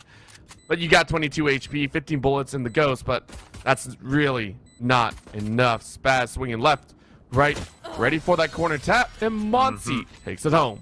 Regardless of all the damage done, I was surprised to see that VOG even found that first blood for the son of Blinn College. And knowing that the spike went down, you're saying, how much damage is it really worth to get that spike down? And, well, apparently, nearly a full person may not be enough, because you got to do a lot more there from Blinn College to really slow them down. They were at that point just kind of just sharks in the water, throwing their bodies in the line, smelling the blood, and saying, we're just going to kind of go for it no matter what the case may be. And, well, they are rewarded for their efforts. We're not seeing Fisher Navy find themselves in the first round, and so you can go ahead and kind of cut that PTSD out of the back of your mind from that last map and saying, look, they can't find a flawless 6 rounds in a row back-to-back to start things off. Start things off as a key word, though. You can't let these guys start to excel once they get the rifles in hand. So maybe they go ahead and get maybe a first round and the second round. If this was looking convincing enough, the third could find some relative success, unless you get a couple of those picks. But it's still a lot of kind of questions lingering around the air, and more so kind of come down to what can be done right now. And, well, speaking of right now, you got a lot of pressure being provided to these guys right there in that B spawn. The fight's being brought to them, and the pistols are in full force, but Enemy remaining. it's not going to do enough. Nope. It was a great stop for a moment, and then things went awry, as we expected. Cloric booking their way back. Nothing but a sheriff, and this time around, you can make it happen. That's great. Taps need to come quickly, and now you Monty? Spike down, Monty? B. You let your teammate die right there, and Cloric is happy. Keep in mind, the spike is still not down. VOG trades places. And that is insane. They literally trade places, and this can give an opportunity to Cloric if you're waiting. No way. You back your way over towards that mid site. And now you walk back. They have no idea. I can't even blame VOG if this falls. They swing back. They feel they messed up, and the shots go out. Cloric now giving away this position, and you know it could have been that back end fight, but it's not going to happen. Sees the body, takes the shot, doesn't get it, and now you're in trouble. You have to take this fight as well as you can. The smoke causing some confusion, so Cloric gonna hop on high. You spot an arm? No, I don't think so. Looks like you're just praying for a chance. Another swing could cause some chaos. That's gonna be a jumping around. You don't get that kill. Enemy remaining. You do find the third. Oh my but god. I can't believe one Blinn shot. allowed it to get that close. That's... Yeah, I just not playing the trades there in a 4v1 scenario. Just you got to work on the players there. One at a time, work with each other. If something bad happens, then somebody's there to pick up the crumbs, and that just wasn't the case here. But Blinn College, big fumbles for a second round, but at least they get those hiccups out of the way early. Still have chances. They got to understand what things they need to iron out going forward. But with Fisher Navy now having this full purchase underway, having, well, mostly a full purchase, one player with a bulldog, but everybody else with rifles, you can't let that happen again. I mean, that's going to be a full rifle round completely just tossed if you let that kind of thing occur again. Well, Spaz realizing that maybe not the shots I wanted to do. Fisher now hard chasing in as Lear finds a great shot, but this gun is causing some chaos, as we said. There you go. It leans one way or another, and like Blinn that. were ready for it. 3 washed out, and Fisher realizing they're the ones this time caught in a trap. Looking to the left, though, Paint should see him and gets an easy tap. Down to a 3v2, low HP on another, but down to a 1v3, and VOG comes with the flank. Beautifully done there. Cage goes down, and Paint in a very rough spot. Looking left, right, and Giovanni says you didn't look long enough. Paint put out to dry, as that'll be Blinn to take a 3 in a row. Well played, Blinn. Huge roll on Thunder to come through, understanding that you kind of farmed that thing up, made sure to kind of capitalize off the matter of, okay, an ultimate can compensate for a lot of stuff, especially the most expensive one in the game, or at least the one that's tied for the most expensive in the game. And if you go ahead and have it, why the hell not? Go ahead and pop that thing. See if you can find yourself something. 2 deaths, 6 kills. That's more than enough. Go ahead, maybe farm that 1 orb, and you got an ultimate to work with in round number 3. It's the tour de force in the last map of what could have been done with Cloric, and especially if you get that player, that gun, early on against the rifles. But a Rolling Thunder does just as much because, well, you can kind of shoot back, but you're not really completely shooting back. And it makes it very easy to win those gunfights and find those easy upgrades there for Blinn. So well read by them. Neural Theft now on the field if they want to kind of follow up and do that once more. But they've now forced an eco on the side of Fisher Navy once more. So you're not really too stressed for the results of this round. You're just looking to play your game and hit your shots. Maybe collect a few extra charges if you can on specific ults. You know, I'm not sure what you can exactly look for at this Spike point, though. planted. Cloric could be a game changer. Go ahead, take a couple snapshots. Don't really find anything. Giovanni realizing that I don't want to face off against Cloric again. Down goes a little bit of the haunt. Not gonna work. Paint deciding this is going to be a problem. Backs up, ready to satchel out. Bounces forward around the corner. Realizes one's on top. Can't find him, so T is going to get that kill. Giovanni follows behind. Lear kills a few, but VOG says thank you very much, and it's going to be Blinn to take the dub. Lear, last one alive, wondering exactly what just happened. You do know in the overall is that you lost just about everyone. The Sheriff may get 1 on the exit, but I mean, are you really going to have that much success? Shot 1, 2. Oh Oh, my my lord. God. 3 to end it. You called it, Mick. Yes, Blinn win. Sometimes these rounds feel a little bit rough. I mean, it's another round, once again, where they just win by a small margin. 2 players alive instead of 1. Sure, they're kind of holding on to these guns to a certain degree, but still, they got to make sure that that economy isn't looking like it's in shambles. And a couple players have held on to a good bit of money, so they're not really too stretched for cash right now. But I think, honestly, I mean, Fisher Navy, looking at the stance of what they got, they are capable of turning this game around at any point in time. But it really comes down to Blinn College, and they've had great efforts so far, and now with that kind of nightfall ready to go and just using that if they feel like kind of going for these decay plays, we saw how efficient they were off the back of that rolling thunder, that it seems completely doable. But I mean, it comes down to how are they going to do it, and better yet, when are Fisher going to adapt? We see this B hit over and over and over again, and it just feels like Fisher's never really ready for it, and they always want to play for the retake, but yet it never really works out until somebody, say, finds maybe 2 or 3 all together in a singular go. One singular go or just one massive firefight? Everyone is spotted pretty much by both Nightfalls. Just everyone's minds are tethered. No one can hear a dang thing, and that lends itself to Paint having a fresh set of eyes. Beautifully shot, beautifully picked up neural theft just to find the last, and I mean, wasn't even necessary. Just expend everything, though, to get yourself a lead. Fisher put the first on the board. The difference of that last map where we saw that so many rounds were accumulated for the side of Fisher Navy, just like kind of what we were seeing starting to really build up for Blinn College, was that Blinn in that last map of Bind didn't really have too many kills across the board, but yet still in this 1-4 stance, it seems like Fisher Navy, every single player has contributed. Every single player is looking to keep themselves relevant in the KD, and you see also ultimates being available. Blinn were kind of starving for those for the longest time because they were just dying over and over and over again, and by the time they even had some relevancy, even farming the ultimate points, which they were solving in the defense, they didn't have the opportunity to do that, so they were just kind of sitting at, well, we died 6 times in a row. We only maybe have 1-2 ultimates to work with. Tops. We've seen a rotation now. 2 Nightfalls, a Rolling Thunder, a Neural Theft available, and From the Shadows, and a Showstopper, all by round 5, showing that everybody's doing the fragging. Everybody's hitting shots. It just comes down to the objective. That was a painful one as well, but Paint more than happy to take that kill off the hands, and Blinn realizing they can't be fought inside of B, and honestly, one of the harder rotates over towards this A side. This will be very interesting, right? The force rotate. Blinn not excited about it. They don't really have any prep, and with Fisher fully spread out, I think this really works in their favor. I like this setup here. Fisher making the early call to take that chance.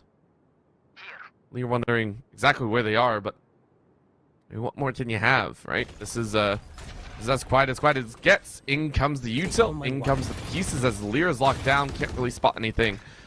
You did your job, you have the camera, and it's not taken out. Finally eliminated. Fisher, all 5 are going to be fine. A little bit of a roll, a little bit of a catch. Showstopper ready to go. Last time we saw a 2-piece. Neptune making sure that maybe you don't even get that. That's a shot straight to Monster's face. And Blinn are now corralled. Giovanni wondering what just went wrong. Bog able to find 1, but you need a bit more because you're marked for elimination. And Neptune will find their life. 3 left alive. Fisher, 2 in a row. A good stance for them. I mean, obviously, we saw eventually that they were going to start winning some rounds here. I mean, Blinn College just kind of barely winning those rounds that they did, at least the 2 that was after the, the first and the bonus, or the force, better yet, that you see that, well, they just haven't really won them by a good margin. That they were kind of really close. That Fisher Navy always had a chance to turn these rounds around when they felt like it. And even then, when they didn't win the rounds, they were looking like they were trying their best to do so, and by a very close effort. So now sitting at 2-4, you're saying that, okay, the pistol round is the only real difference now. Everything past this point is going to be rifles.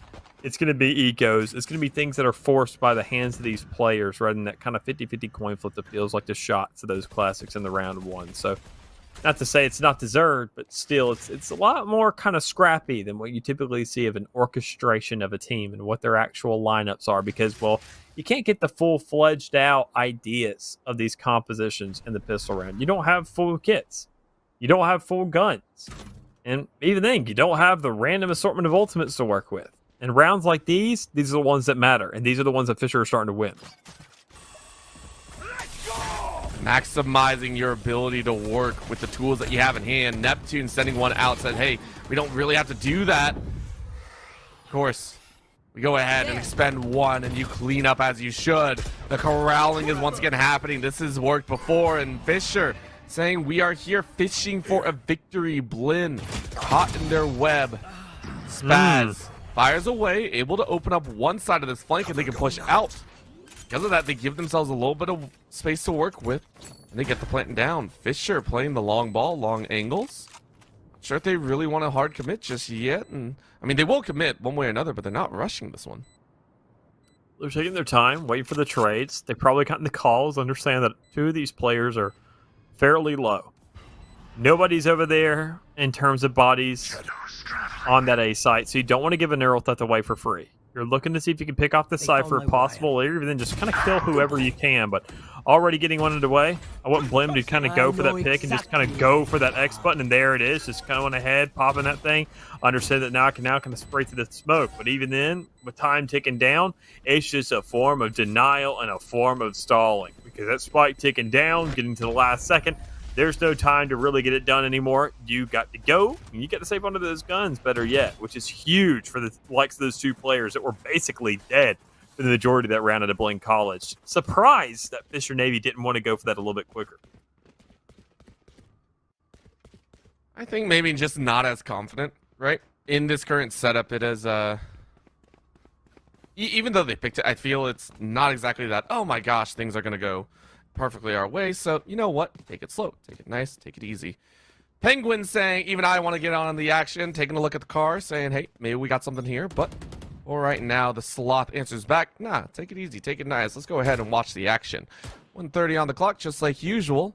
Fisher Navy gonna give it their best shot to try and get a lead back. The aggression from Blinn, though, matching a little bit of what Fisher put down last time, trying to extend their lead on this attacking side.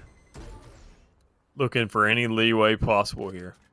Any overextension possible. You do see that kind of, Bring them down. I would say, default towards that A side, but now legit actual push right up the get-go, looking to kind of fight towards main, seeing if they can force any players back in a very well-placed tether. Going ahead, denying these guys, not really giving them the leeway to push up, and I would say a burn showstopper. Sure, you find the space off the back of it, but it really comes down to what do the rest of the players do. And with a big execution coming around in this site, seemingly just suffocating players. That's what I hate about A site. You gotta just tuck yourself in a corner and get surrounded, and it always just feels like you're inevitably going to die.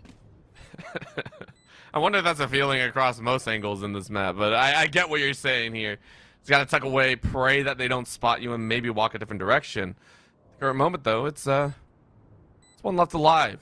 Very nicely done by Blinn. They will collect their 6th, whether with 4, with 2, with 1, or 3. Of course, that is also another option. No revives here, of course. So Fisher is going to hang on to their one player. If you look for a chance, and they do. Giovanni spotted with the shoulder. Lear was ready. I think that's still good, though. Again, for Blinn, they need to extend this round lead as much as possible. And getting even more. Okay, 3 more charges for the dub. Oh, Blinn. Blinn, 3-1. I don't like that. Yeah, but I mean, I'm sure they like the score so far. Everybody go ahead and kind of get some more. They're just building these points again and again and again, and it just comes down to the score. Looking for map 5. You don't care about this map too much. You're just looking as a little roadblock, kind of keeping things chugging along, saying we're not kind of chalking it up to chance anymore. We're not giving these opportunities over to Fisher Navy. Those rifle rounds haven't looked all that hot, but now they're sitting in a 4-2 ratio for those full buy scenarios. And now showing that, I mean, kind of putting Fisher Navy on the back end of these buys, showing that now we see that kind of eco, full buy kind of scenario. That back and forth is going to prove to them that, I mean, for the rest of this half, that's only essentially 2 more runs they have to win, not 4, because the other 2 will be ecos, kind of seemingly given over. Looking at this push, it seems that Blinn are more than ready to continue their trail of killing. 5 currently set up. It's going to be a little bit of toss up, high and dry. No one really in sight. Fisher willing to give space once again, and some around they're playing this one a little bit more in a controlled pace.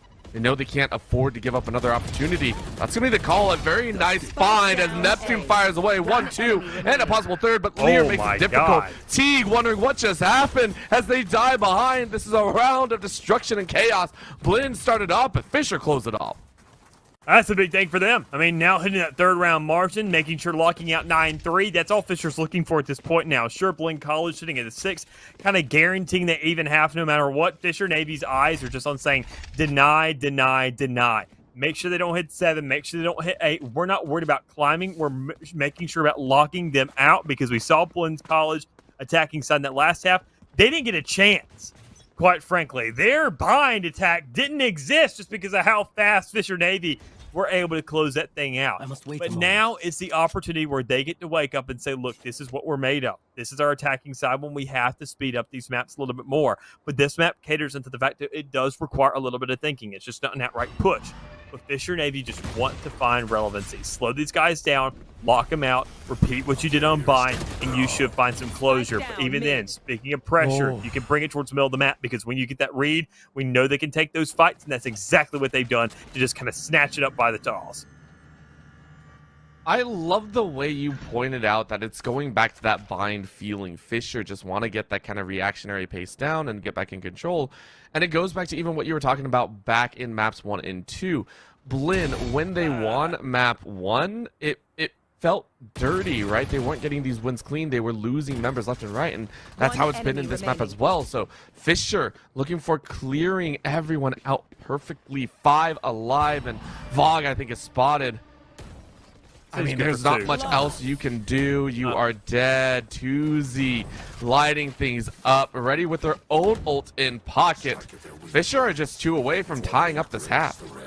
I think another big thing that we can go ahead, I mean, you mentioned that first map of Haven. That's another thing that kind of, now thinking back to it and looking at the stats and how things were kind of laid out, another big thing about Haven was, well, your duelists, remember, both of the duelists, both of the Jets were at the bottom of the leaderboard. We're now seeing somewhat of a rainbow effect going on here with 2 opposite ends of the coin, kind of a mirror effect here on the scoreboard now, where we see that the, obviously, duelist of Fisher Navy, Paint, is sitting at the top. Meanwhile, Teague is sitting at the bottom, not able to kind of play that Jet up crutch scenario that we see out of, you know, when Jets are slacking. That's not really an option for a raid. You're running a judge if you're not looking all that hot, and you're relying on your satchel prowess. That's not really an option here, though. You're just looking at just raw shots being taken by Fisher Navy, and they're kind of feeling themselves and actually hitting those consistently. Because as I mentioned earlier, they're just worried about locking out rounds, not really accumulating them for their benefit. So already hitting 4, finding maybe 1 more. Blinn College invests in the Rolling Thunder, going right back towards spawn, looking at kind of overpressure towards the CT side, and not really surmounting to much. You got to keep your eyes towards that market with the showstopper on the return. You know the guys are going to put that pressure on, and already kills are going in the direction of Fisher Navy to just kind of close this out, play for the trade, and go for the DPs as fast as possible. Oof.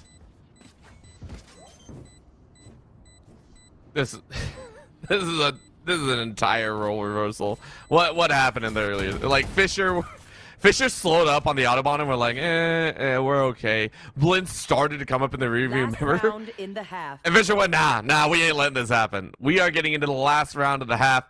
Fisher and Navy on the cusp of putting down a net 0 half. And that should scare Blinn by a mile. This is going to be painful. Looking at the budget buy coming out here. I'm guessing util is low. At least they got the guns. Giovanni swapping things out. Weapons picked up. Stingers abound. Fisher ready to swing. Eyes open as it's a 3-2 split. A little bit of a dance towards this B side. Harder rush. Door is dropped down. Teague ready to break it through. The rest of the team from Fisher realize that they have got to start moving. They know it's on a B, not an A side hit, so they can rotate around. Let's go ahead and collapse in. Blinn still kind of wondering. Again, they know that someone's on their backside. How near or far, they do not know. This is their one chance. Can they break in? Currently populated. A little bit of a sight line. Teague hugging that wall. They're going to send to the back corner. Lear spotted out here. Going to eat that damage. Not too much, though. Tuzi ready to swing. Open they go. Neptune ready to fire. Gets one. Tuzi follows up. Monty gets a single kill, but Lear is going to get that.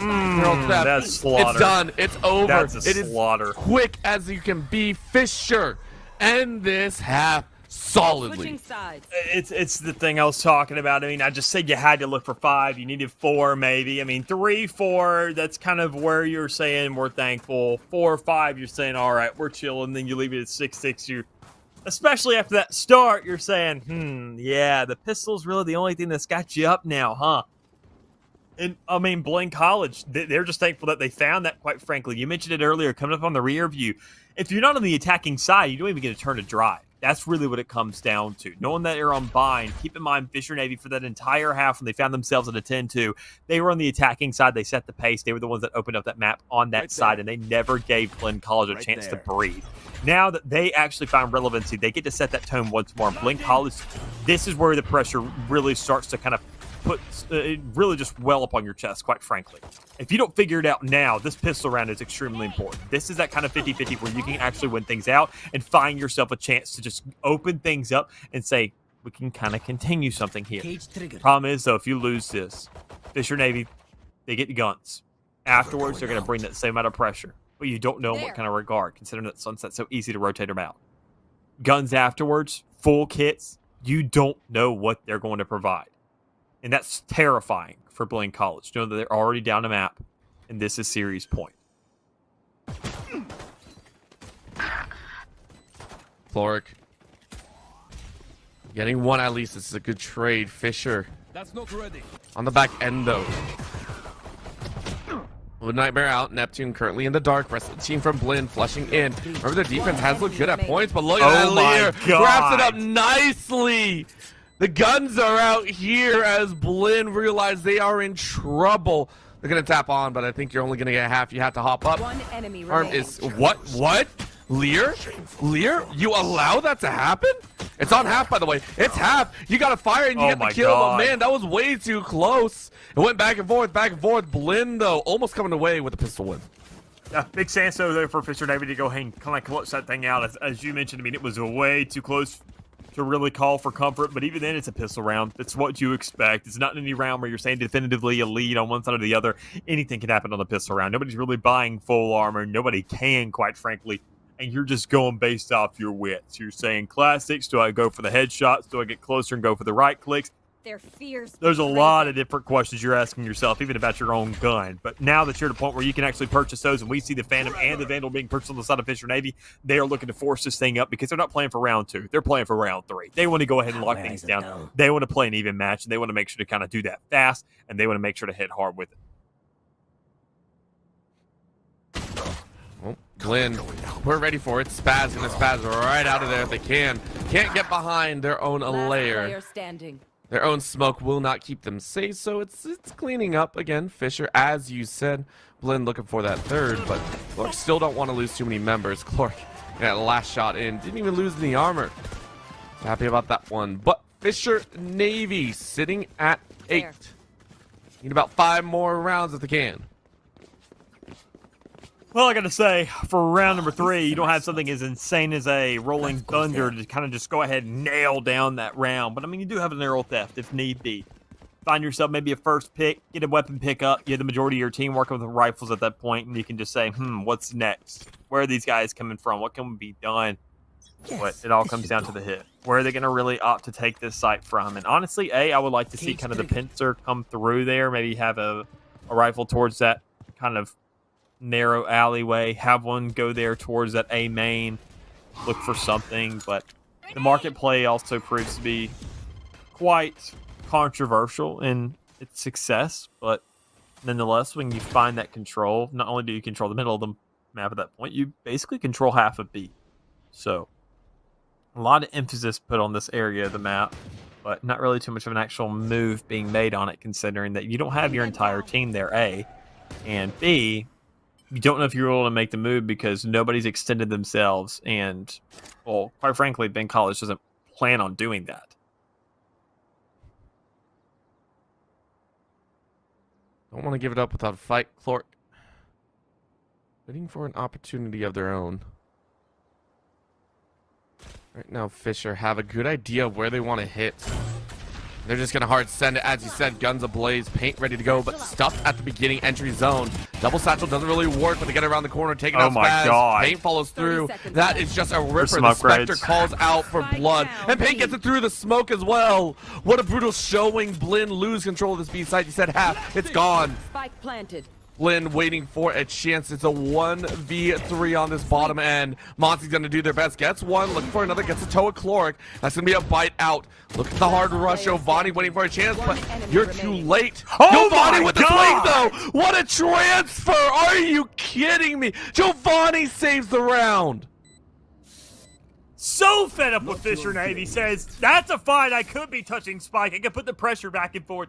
Split them 50-50, make them swing one by one. But if they're just going to group up like that, that's a free fight I can take. They're looking in the opposite direction, easy pickings. And, well, you take those when you can. Fisher Navy, a round where we expected them, quite frankly, to go ahead and find themselves on a 3-round spree. They're not going to repeat that same exact success as what we saw Blinn College in their attacking half. But still, regardless, once more, a repeat of Haven to a certain degree on the half of Blinn College, where they were winning those rounds, but only leaving maybe a singular player alive, where it's, how close is it, really? How much of a win is it? It's a win nonetheless. You can be happy about that, but you got to find more. You got to make sure it's a good one. A little bit of a long-ended hold as Blinn fire back, but Monty gets taken out. Teague able down to A. follow up behind and get a little bit of help. Or send a bit of help their way. Gets the orb. Spike is down, identified by Blinn. Fisher realizing they're in a little bit of a mess here. They're not sure how to really cooperate in this field here. They don't really have the agents with tactical firepower. You look, you got an Omen and a Cypher. At this point, you're just praying for frags to walk your way. Teague. Just wondering what else can happen here. Grenade! Show goes out.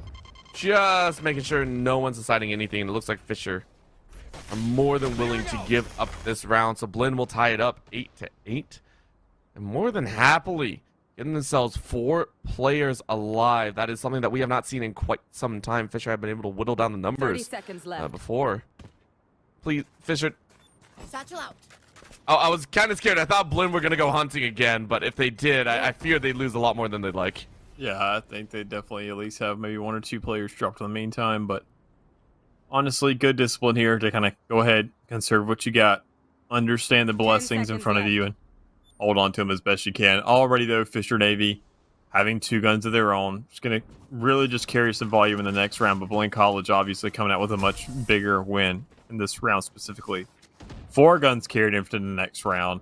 Monty not really concerned too much about it, but knowing that even then more so that everybody else has a purchase to a certain degree, that is now 2 rounds accumulated back to back. That is a win streak that you're playing with, and those are the majority guns that you have into the next, to where you're quite happy with just kind of at least 2 rounds of leeway. Fisher Navy are the ones that actually have to take these shots now. They do have the 2 ultimates. They can really engage to kind of find themselves a favorable situation out of this, but it's up to them, man. Blinn College, they've had some good holds. They've had some close calls, but they just need to worry about consistency right now, because I like their ideas, I like their shots, but problem is, it's always questionable whether or not they land. Gotta agree with you there. It's a problem that we've seen across the last 3 maps. Maybe they can do it here. It's still 4-4. Not too difficult. Fisher, though, have information, I believe, on Vox. So they're going to hightail it back over to the other side. Neptune waiting for Giovanni. Step out in just the wrong moment. This trade could be everything. But Giovanni shoots over the head and actually catches Chloric on the rotate. That is a messy, messy situation. Fisher not happy about that exchange and realizing their options are cut off. If they can find 1 more kill, that would be great. Even the score to 3-3. Problem is, how far do they want to chase here? A little bit of peeking Monty spotted out here. Spike's still in the middle. 45 seconds to work with, and Tuzi finds and Monty is down. That's information. Go ahead and Big hard opener. rotate. Blinn waiting for a chance to get all the way around, but they're not sure. You can see Fisher also waiting, saying we need the rest of the team. And Blinn are going to send 1 30 scouter. seconds left. The scouter doesn't find anything. This could be dangerous, but Fisher with 3 alive should eliminate this person. Lickety split. I'm surprised they didn't call for just a harder rotate there. no real information towards that B side that lets them know they're still a little bit blind to the setup of this team thus far. But with 12 seconds remaining, it doesn't matter how blind you are. You got to take the swings, you got to take the shots, and you got to get this execution down. So with 6 seconds remaining, you do find that plant. You are in a 2v2. Tuesday doesn't have the best health in the world, but has enough to at least kind of, I would say, take a gunfight. Has 1, now 2 back-to-back. And I wouldn't hold it against the guy to probably get 1 more. But comes down to what Lear can do. Already pushing up. Already good for 1. Looking to bring the pressure. And the reckoning. The side of Blinn College. Put it in their spawn and, well, put it in their face that, you know, once again, have a lead. My gosh, that was a moment. Remember how we said players have been stepping up over the course of the entire series, and Lear hasn't had that standout moment just yet. Has had some exceptional plays and high kill rounds, but I don't think has been that star just yet. That right there might have sealed the deal. Nice little win. Yes, there are 4 ults on the other side, but you need to stay ahead. You need to keep the guns alive for this. Blinn ready to execute their own repulse. Say, hey, you can't get close to us. However, Paint taking a chance forward, says maybe I can find a kill. Out goes the camera. Fire in the And I hole! see you. There is a little bit of an opening. Paint rushing around the side. Fires away, doesn't land. Lear and Spaz take a few. Spaz gets a 2-piece. Spaz looking for a third, can't find it. Paint ready to go with a little bit of a shell. Has to walk away, but the Nightfall will keep him marked. And quiet 3v3 though. Considering how much they've invested, Blinn need this win. They're going to get multiple kills on the back end. Neptune ready to fire away. If you can get 1 more life, yes you can. No, you're looking for the test. It's almost there, but it's 2 alive. Blinn expend 3 ults to that round, and they come out with only 2 alive. Yeah, you said they needed this round, but I'm sitting here thinking, how badly? I mean, you were using nearly everything just to keep it relevant, and I understand. I mean, that puts Fisher and AD on an eco. You can find yourself a probable lead off of this. And, I mean, but at what cost? There's so much there that you just kind of went ahead and, I would say, in exchange for Showstopper, that's the only thing you're really saying to me. Like, yeah, it's worth it. We found the road, and we got Showstopper off the board. But Showstopper is a singular kill and pressure that Raze is going to just naturally find anyways, compared to both ultimates that cover an entire site. Right there. A panic button, I would say. The Nightfall, not nearly as good as the Rolling Thunder, but still both so large and so informative and just so easy to set things up where it just kind of feels like a get out of jail free card to a certain extent. Oh. Giovanni following up behind. A couple more shots at the back. Giovanni finds a 2-piece with the judge. This scrappiness is starting to show here as that's a flawless from Blinn. They send them all packing. And for the first time in what feels like forever, Blinn go ahead and take that lead. I mean, it feels like that was a done deal from the start. Fisher playing, as you said, that eco pretty simply, but this comes a big challenge. Double digits for Blinn. Fisher going to try and do the same. Just got to see really what's underway here. I mean, knowing that already Blinn College hitting that 10-round kind of double-digit checkpoint chokehold is what I like to call it. At the point where they had the Showstopper, neural theft, full buys, money in their pockets. If this round right here is won by them, this is going to be the most impactful. I think if you had that Nightfall, if you had that Rolling Thunder, you invest both of those right here. But obviously, that's an opportunity already passed. You have plenty more in the back pocket to subsidize. But one thing you may not have is any breathing room towards your spawn. A quick little push coming through there from the middle of the map, coming out from the Omen, but nothing really behind it. And speaking of pressure, Rolling Thunder, that provides a lot of it. But Teague, not really going to happen. Teague shuts it down. Denial off the sides. That hurts. We've seen it before. Lear, though, not really willing to go down without a fight, but I think the fight's taken to them. Now to 1v2. Paint looking good. 82, actually an HP lead. Sees the body on the other side, and it's going to run, but you run too far. Why would you only have your knife out? It felt like Paint could have had it. But Giovanni granted a chance and took it. Had 3 bullets.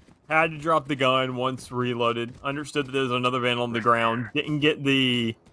I would say had to go for the F press and just kind of barely missed it. Really awkward situation there nonetheless. I'm surprised, quite frankly. They're probably asking why didn't it just auto pick up. I'm wondering the same exact thing. Typically, if you're over a gun and don't have a primary, it's just going to automatically pick it up. And that's why he threw the Vandal further away than the other one that was close to him, because it's always faster to do that. But regardless, 9-11 on the field, Blinn College crossing that threshold, making it look like a map 5 may not be inevitable with how close this margin is, but looking pretty darn likely.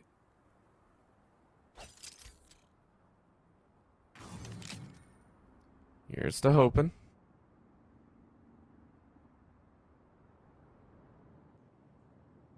Fisher. Slow to peek. Slow to look. Quick shot rings out. They're blind with A little bit of catch paint, taking it out of this viewpoint. Right now, it's just testing the waters. Finally, a chance forward. Paint goes ahead and satchels forward. Sheriff in hand, they want to do some damage here. They don't want to go to a game 5, but it's looking a little bit more in their favor. 30 Or seconds Blinn. left. Teague finds Neptune. That's a great kill. Plant goes in. Toozy sets the ramp up. And that's going to be another death. Spaz finds Lear's life. You need to at least take 1 or 2 guns. Toozy has a chance. You got that Vandal, that hero rifle. That's going to be the shot. Teague sprays him down. And with that neural theft, it's all too easy. Paint around the corner, gets a quick tap, can't find more. Clark is the last one alive. Around the side they swing, and Monty finds him out. Blinn 1 round away from pushing to a game number 5. Match We're just point. going to keep on going, man. I mean, this is the last hoorah here for the side of Fisher Navy. Not just in terms of, obviously, the rounds that are in front of them, because it's map point for Blinn College, but they do have a bye in a situation like this. Teague is going to see if this operator is going to do any more for the team than the likes of the Vandal so far in this game. Not the hottest in the world in terms of what this guy's provided, but it's something nonetheless, and it's been a contributing factor to the success of this Where team. are you? Split will be the conclusion if we do end up going into a map number 5. And quite frankly, if you're going to be running that same guy on that raise, he's got to start feeling himself. Needs to get at least a final taste for blood to understand that he can contribute when it comes around to this next map. Because we all seen it 100 times over, and we all know that raises kind of required. Well, Fisher, they still have a little bit of fight to them. 3 rounds is all you need. I know that sounds easy, but it's not. It always sounds easy on paper. Fair. Just win a round. Just win a round. That's all you need to do. A little bit of a ping out. Getting that lineup set. Lurk on the far end. A little bit of hop, skip, lurk. Monty spotted out with the shoulder, and that should give a little bit of a test. A low catch. Blinded out. Paint getting back with the rest of the team. Let's call for the rotate. 3 CT spawn. Blinn pulling it down. And now they rush. Prowler sent out to hunt. Paint, though, with that showstopper. Needs to light it up. Fires it up. Over the top. Doesn't get the kill, but takes him low. Blinn is on life support here as Monty finds the kill. Lear and Chloric fire away and get to a piece. I know One apiece. I lied. Headshots are galore. Spaz, though, shoots the wrong direction, and Pink gets that kill. Down to a 2v4. Fisher feel a dub on their hands. With the plant fully through, Blinn need to pull off a little bit of a miracle here. Bomb buddy out. Well, just need to tighten up. Obviously, don't really have all the resources in hand. Don't have all the players available. Already, once again, one more knocked down in the 4v1 situation. And Teague with nothing but an operator in the back of the map. It's extremely difficult to go for retakes with that gun. But nobody obviously decides to pick it up because, well, you don't want a chance giving it back over to the defense because you still got 2 more rounds to play, big dog. And attacking with an operator, not really the most optimal in the world. So, we're going to go once more. Nightfall available against the From the Shadows. Anything getting close here, well, you do have a Nightfall for the side of Blinn College. D getting close to that showstopper here, but you're not going to see another Rolling Thunder. You may not see a Neural Theft from Lear. You're not going to see a showstopper from Paint. You could probably see a Rolling Thunder from Neptune, but if he goes ahead and gets 5 here consistently before that 12th round, and that means he's probably got enough kills to go and cut up Fisher for overtime. Call out is real here. So many Prowlers sent out. Now it's Satchel to try and bounce them away. Ooh. Pink gets 1 kill. That's going to be the roll. Giovanni realizing they're in trouble. Ooh. And they are more than in trouble. They are dead. Paint says, I do not want to go to split. I do not want to deal with a map 5. I am tired. I have done my work. Let this be the last map. You take 2 across the board, waiting for the rest of the team to come in. I mean, Blinn, they can't afford to toss another defender away. They're slowly rotating that Cypher to try and help out. With all 5 stacked, Fisher, as long as they don't line up, feel like they are in control. Good blind. Boombot goes out, slows them down. Teague, though, not going to be happy. Spaz finds Paint on the side. This crossfire angle is actually working in their favor, but Teague finds false bog, finds Caloric's life. Neptune ready to flush out on the backside of that box, but Tuesday said, nah, Lear, we got this. We are good. Fisher grab an 11th. The emphasis on the Fisher side is amazing. As to go ahead and clear this map, they will be forced to go to OT. What? There's barely a buy here for Blinn College as well. I mean, the fact that they actually put this in a doable scenario is just wild in the first place. Knowing that we could be seeing a map 4 OT as well, it's just insanity. I mean, obviously it's grand finals. We're hoping to see these maps go the distance, but just seeing how these score differentials work out. One team inevitably looking like they just kind of have things under control, like they're just going to win it outright, and then next moment, it's not even like they just lose it. Just another team just wins it. Speaking of win, you won the first blood here from Blinn College, and that's what you need. Map point, can't lose any more guns for essentially nothing. You got to win these duels. You got to choke these guys out. And with the guns at hand, you've already done that. You're putting pressure on them. You're putting bodies on the ground. What a moment. I was so scared for that entry Fisher. They've tried doing these rushes before, and honestly, it doesn't feel like it's worked that often. Yeah. And this time it happens. They go ahead and grab 3. All they need to do is hang on. And that's the catch. Paint and Neptune find Giovanni Amonsi, and they push to OT. Fisher have clawed back in 3 rounds in a row. Blinn, the hope was there. It is now looking very bleak. Well, keep in mind, first time Blinn hit that map point first, they inevitably close it out and the OT. That was on Haven way back when. They haven't really had a chance to wake up. Fisher Navy, though, good night. They have woken up since then. Winning, obviously, 2 maps in a row, back-to-back. Their selection of Breeze, then once again, Blinn College's selection of Bind. Won by a margin of 13-9. Won by a margin of 13-2. Very much so a big difference of what we've seen. And probably just a natural progression of Fisher Navy over the course of the night. And if you put these guys in an overtime situation once more, I doubt they're going to give it up just as easily. So Blinn College, they're going to be ready. They're going to win this right off the get-go. They're going to give themselves a favoritism.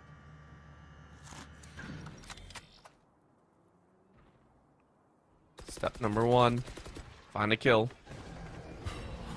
Step number 2, take more. Teague, spot it out. Bit of a slow but tempered aggression. Back foot though, Tuesday was ready. Monty taken away. That's a top fragger that they took down. Really, really big Spaz, hard firing. Not really knowing where they are. That leaves Giovanni wide open. Lear and Tuesday happy to take those collections. And Spaz gets one back, but your team is dead. Inside of the nightmare that is Blinn, feeling this game slipping away from the grass. That is Fisher to grab the first in OT. Advantage over on Fisher's side here as they move on to the attacking. This is where we just saw their comeback be surmounted from, and I think, quite frankly, that's where the momentum plays best for them. Blinn College needs to have the hold of a lifetime, and quite frankly, they can't take a site. Good God, they need to know how to hold it. And, well, they've proven they can do it before, but those are in early days. Those are, well, 4 rounds ago now. And while that may seem like nearly nothing, in the game of Valorant, keep in mind, some players just don't get their fair share of kills in those rounds, and they just feel like they can't play the game anymore. But as it stands right now, they're not able to on the side of Fisher. That's the big thing. Good start here for Blinn, getting first blood once more. As you mentioned, MVP kind of player being knocked off the field is going to be a huge asset to success here for this defensive side. Drop the spike. Blinn, though, They know they have the player advantage, but they do not feel, I think, overall that they do. They are sticking so close to each other. Not a single lurk off on the edge. Even when they do lurk, it is only for a little bit. Push up mid. Nothing really found, and as such, go ahead and back their way. A main currently being sprayed, There. Monsi. Bring them down. It's gonna be quick tap. Fisher's still willing. Again, this is a very, very I'll find late you. and slow play here. 35 seconds left. They can see that there's only one. Maybe they can make it work, but Monsi 30 has to seconds hold left. on. No, go ahead and back away. Give space. That's going to be the call. Rush forward with that little glaze down. It will be a two-piece, two-pronged initiation. Monsi with the rest of the team now. Because they had that player advantage, I actually do agree with this one. Let the plant go down and try and re-aggress. Now, how well will this go? Blinn College, they need their last member. Do they all rush on the same side? Because if it's so, it's crossfire of death. And Lear looks the wrong way. Are you kidding me? You're not dead. Rolling Thunder catches multiple Nothing members. off of it. And they deny everything. Giovanni now hoping to get a chance of their own. Fisher, slow the pace down, but look at the flood. Here they come. Eyes are out. Teague, Monty, get Oh one. my Cloy, God! Cloy holds it down. Two-piece. Looking for another. They don't clear the box. Tuesday is still alive. And they see the head. They see it there. But it's a one-for-one Oh. trade, and Spaz cleans it up. Blinn hang on by the skin of their teeth. That was a 50-50. That fell their way. A singular player alive, but we're not at a point where economy matters anymore, where you're worried about what takes over to the Switching next sides. round. It's just more so, Overtime. is there another round? And, well, Blinn College lived to see another day. The advantage playing on their side, Haven, obviously. We saw that same exact kind of switch up. Fisher Navy with the advantage, Blinn College striking black. Blinn College in that double OT find themselves the first one. It just comes down to, can they find themselves just as good in the attacking side as what they did earlier? And it just feels like, once again, ages ago, they were on the attacking side. Because, well, it felt like an attacking round in that first OT. It looked a little frosty. Couldn't really find the aggression. Felt very too much like a one-dimensional push. And for something like overtime, it's a wild card, whether or not that actually feels standard or whether or not it actually feels kind of expected, but still surprising simultaneously. Regardless, double OT, we're up in anything here. Bring out whatever you got. Because, well, whoever wins this either dictates whether we keep on playing and you got to keep on digging further into that playbook, or whether or not you can go ahead and call it scratch, go home, and lay your head up against your pillow for the night. And I bet you Fisher Navy want to sleep after this entire thing. Oh, and that's a little bit of a rough entry. We just saw a little bit of a drop. No util for that fade movement, and Blinn are going to have to go in a little bit blind. Teague gets a quick fire, and Paint is ready to go. Remember, Paint has been one of the optimal initiators, the duelist to open up this fight. He's had a really, really nice job, and now stuck in this corner. Again, this box 30 has seconds left. played a dangerous game. Are they going to find it? A little bit of a tap. They look into B site and see no one. So this mid-fight could be the question. Neptune feels like someone's around. They walk very carefully away. Fisher have to cover both ends. 13 seconds left. Still waiting. Blinn 10 are seconds now going to left. rush their way in. But Paint is able to find one. Spaz was able to find one in the middle. There's barely That's a any big time. trade. 1-1. Fisher rushing back to the site. That's going to be the cap. He's just trying to I go think for the there's enough kill. time, just enough. And they do get it. However, now they're in danger because they waited so long. It is granted 3v2. Milliseconds are all they have. Paint is defusing right away. Neptune gets a 3-piece. Looking for a Oh my fourth. God. Spaz with the 3K. You might be able to do it, but it's halfway at least. Oh my And you get the God. teleport.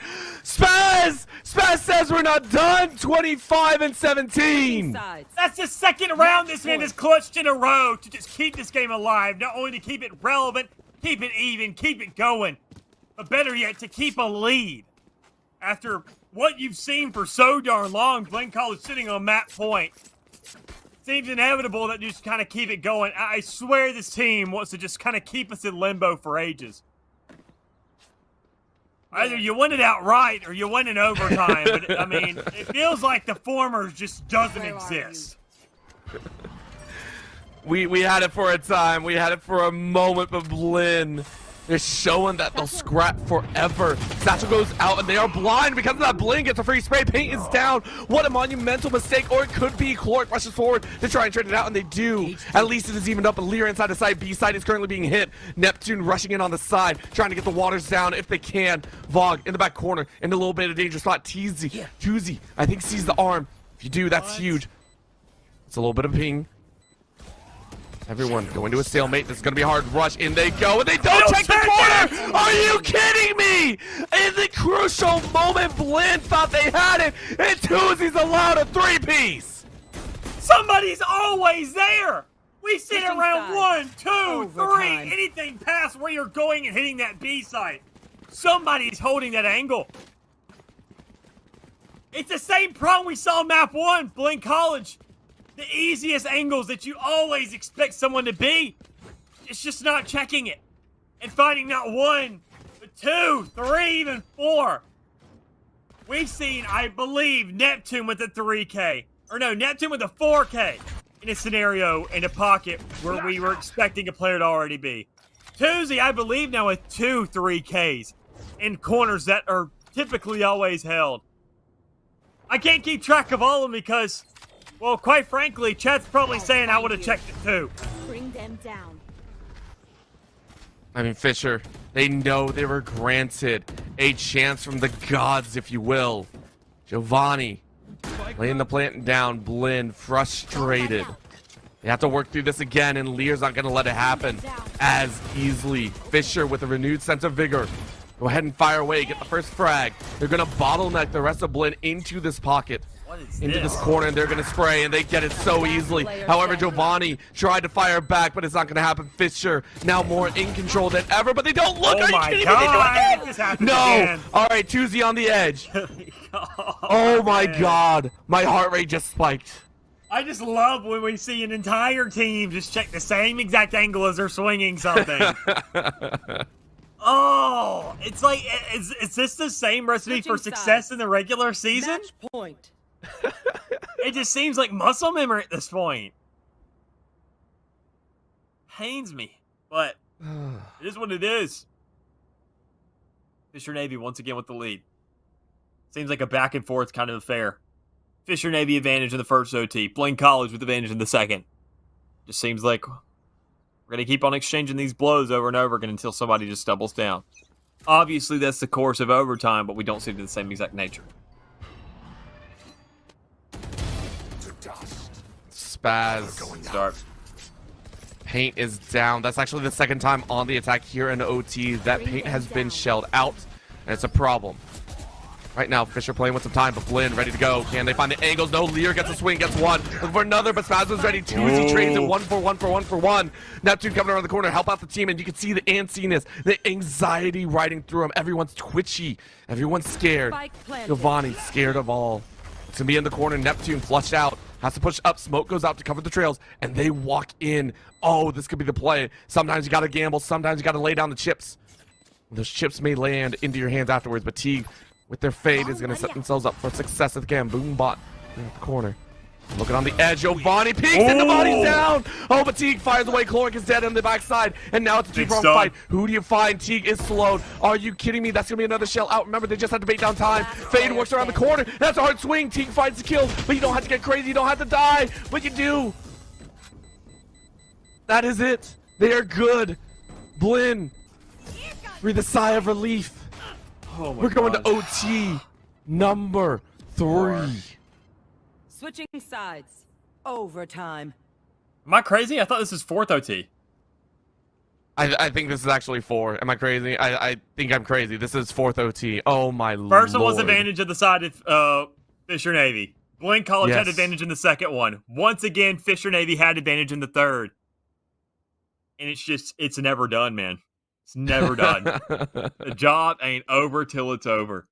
Blinn College, it's so crazy how we're in a point. This isn't even the 5th map. This is the 4th, No. and there's still so much on the line just because a singular team is on match point, series point. And they're just at the stage where Blinn College is just fighting to keep it going. They're not even fighting to close this thing out to be done. They are this hungry just for a singular Bring them another map. Oh! And I can't even hate you, Monty. That just feels bad. Neptune called it out, said, hey, I feel like this is going to be around the corner, and you do. And it's been these key moments, these key small mistakes. I wouldn't even call them mistakes, just opportunities that Fisher and Blinn have both taken advantage of. Paint has not died before. That's going to be the orb going down. Paint getting back in the corner just in time, but you're going to see someone cross the corner, and that's a spike as well. Getting another one, but a wide swing by Spaz cuts them off. Oh but Neptune was ready to fire away, and Neptune with a 3K. Give them what they want, and Fisher get away with a murder and then some. Neptune with the 4th K drags him down to the depths of despair. Switching sides. Once again, Fisher with advantage. It's again Neptune and Paint. These two guys, they always show up when you need them. And, well, quite frankly, it was just Neptune at that point. But even then, I mean, Fisher just taking these massive gambles, seemingly over and over. It's the wildest kind of left field scenarios where you just don't really expect them to kind of go for things. But even then, more so, you don't expect them to have the reads they do. Blinn College moving right at the middle of the map. You just never see it coming. You're working for the trade, then they have an idea that just kind of dawns upon them to say, let's maybe go for the push here. And, well, somehow Fisher just say, yeah, they're going to go do spawn in a quadruple overtime. More power to you. All right, well, Paint gets all the way through, and this time Teague No holds way. fire. This is actually huge, but no, they're spotted! Oh! Dude. They learned from their mistake, and Fisher see the light at the end of the tunnel. Blinn waited too long, and now to a 2v5. Despair rises from the depths, and Fisher feel their win. They see the finish line. Their car on the Autobahn was chased for miles, and they caught back up. Blinn tried to speed past, but they're in gear 5, forced into gear 1. Vogue needs to pump it back up, needs that O2 boost. Last player standing. Unfortunately, I don't think it's going to come. Oh, Lear shuts that one yeah. down. Monty finds one, but it's 1 of 5. Showstopper to end it, and it is truly a showstopper. Fisher Navy are your Legends Yellow finalists and champions.